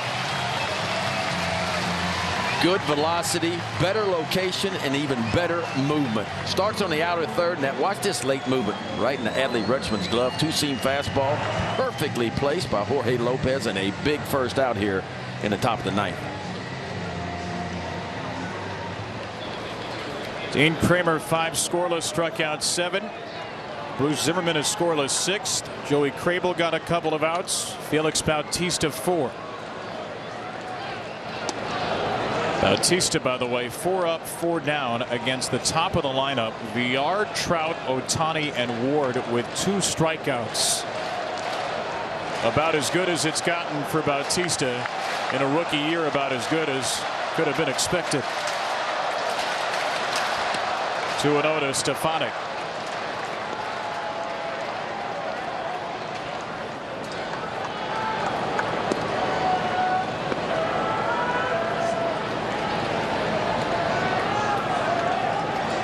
A hit by pitch, a single, and a double play ground out for Stefanik.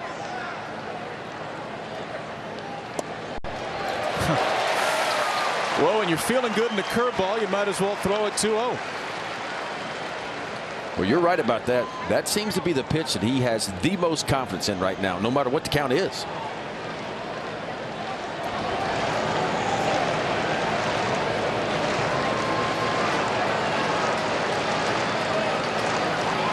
Two and 1 to the rookie second baseman.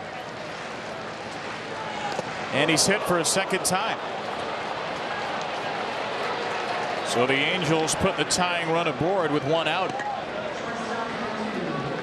Yeah, Velo might be down just a tick, but this is the changeup, and he's just trying to get it over the plate. This one just runs up and in and catches the left elbow. No Stefanik. Third hit batter of the season for Lopez, and Stefanik will exit. Andrew Velasquez on to pinch run. The former Oriole now the tying run with 1 out in the ninth.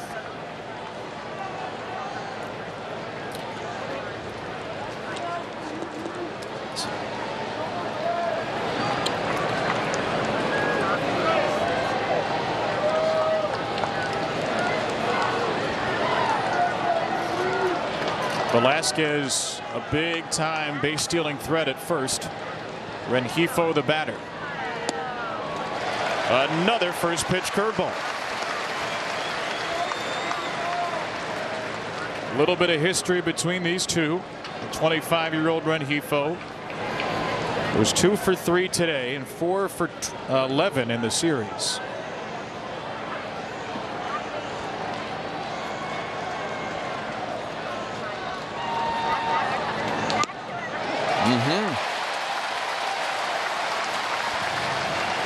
No chance of hitting this one. It is a ball out of the hand, and it stays a ball most of the way to home plate, and at the last instant it comes back and barely catches the outside corner. That's where it's nice to have the soft touch of Adley Rutschman behind the plate too.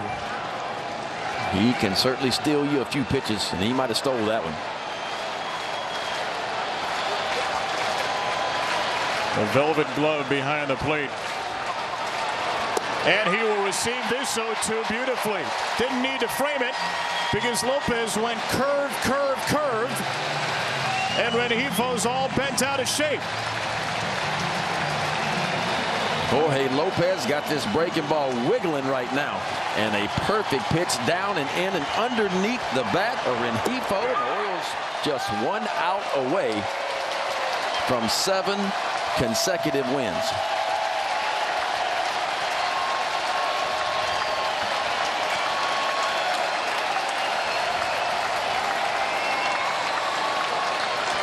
Kurt Suzuki, the last man standing in the way.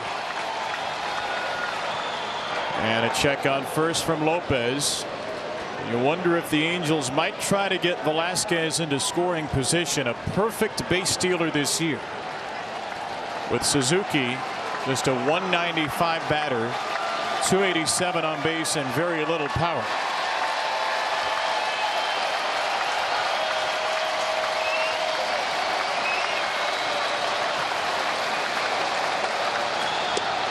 Another curveball. He is a one-trick pony right now, but who cares when the trick is that effective? So good. Tight spin.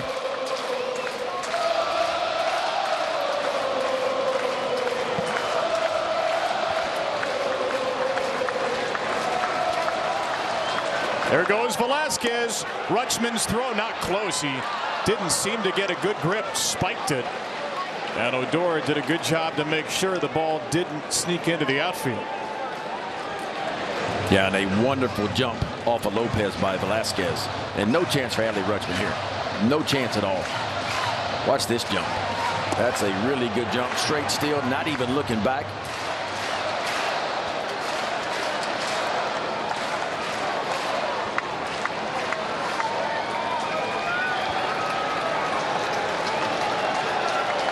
Angels 0 for 7. Runners in scoring position in this game.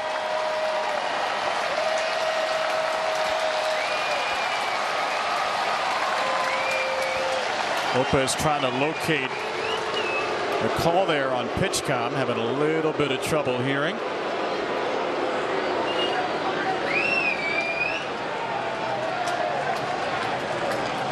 The Major League's longest win streak. Currently at 6. 1 out away from 7. High and tight to Suzuki. The last time the Orioles won 7 consecutive games, you have to go all the way back to August 23rd through the 30th, 2017. The capper in that one, 8-7 over the Mariners. Wellington Castillo had 4 hits and 3 RBIs that day. Suzuki into left field. Hayes on the run. Hayes is there. And the Orioles are in 7th heaven. Another 1-run win. Another win. They're 42-44. And the hottest team in baseball lives in Baltimore, Maryland. And another outstanding effort by all involved on the bump. The Orioles are fired up. Austin Hayes. I don't think that's exactly where Jorge Lopez wanted that ball, but Austin Hayes and all these outfielders have been a difference maker on defense this year.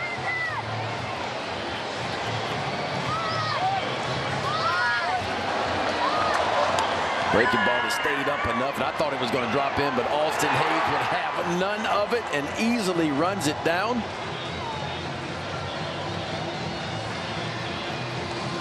We having fun yet? I have a feeling I've heard that from you before.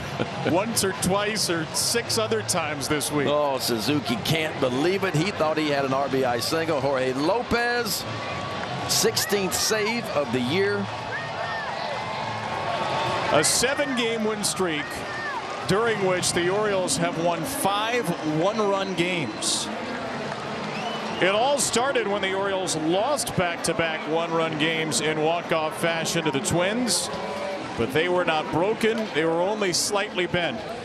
They're within 2 games of 500. They're 3.5 out of a wild card spot. I know there's a long way to go, but just enjoy this ride, folks. Enjoy every second of it, because we certainly are, and I know you all are as well. Something truly special is happening here in Baltimore. We're joined now after the 1-0 win by Tyler Nevin, who had a single, who had a walk, who got the upper hand over Dad today. Before we get to the game, Tyler, you were emotional talking about this with your dad 2 days ago. What was it like for you to step onto a major league field with him in the opposing dugout? Yeah, pretty surreal. Hard to put it into words, honestly. To have us both come this far is pretty incredible. It's just a great day for the family. Tyler, how about this team, man? I tell you, it's been fun to watch. 7 straight wins for you guys. You know, and you hit a bottom there in Minnesota. Lost 2 games really at the end of the ball game and didn't know where you guys would be, but you've responded well. Yeah, no, we were right in those games, like you said. And this team is special for sure. We can feel us turn a corner here. These fans are great. It feels good to have everybody in the stadium and to get a W too. Hey, when you turned that 5-3, 5-double play, Tyler, in the 5th, were you peeking into the dugout to see if Dad might challenge? I was going to let him take care of that. I just wanted to keep the tag on and see what happens. But yeah, it's something we talked about earlier. Tyler, how about this pitching staff, man? The starters, the bullpen guys just keep getting it done, keep giving you guys chances to put numbers on the scoreboard. Absolutely. Yeah, they're the players of the game, in my opinion. Yeah, they're incredible what they've been doing all series and all season. So we're going to continue to ride that and win some more ball games. Well, I know you guys play a lot of golf. This feels like family bragging rights for a long time. Congrats on the win, Tyler, and go get another one tomorrow. Thank you. 7 straight for the O's, another 1-run win. Edge of your seat every night. Nothing like the experience at Camden Yards. We'll be back to the ballpark after this break.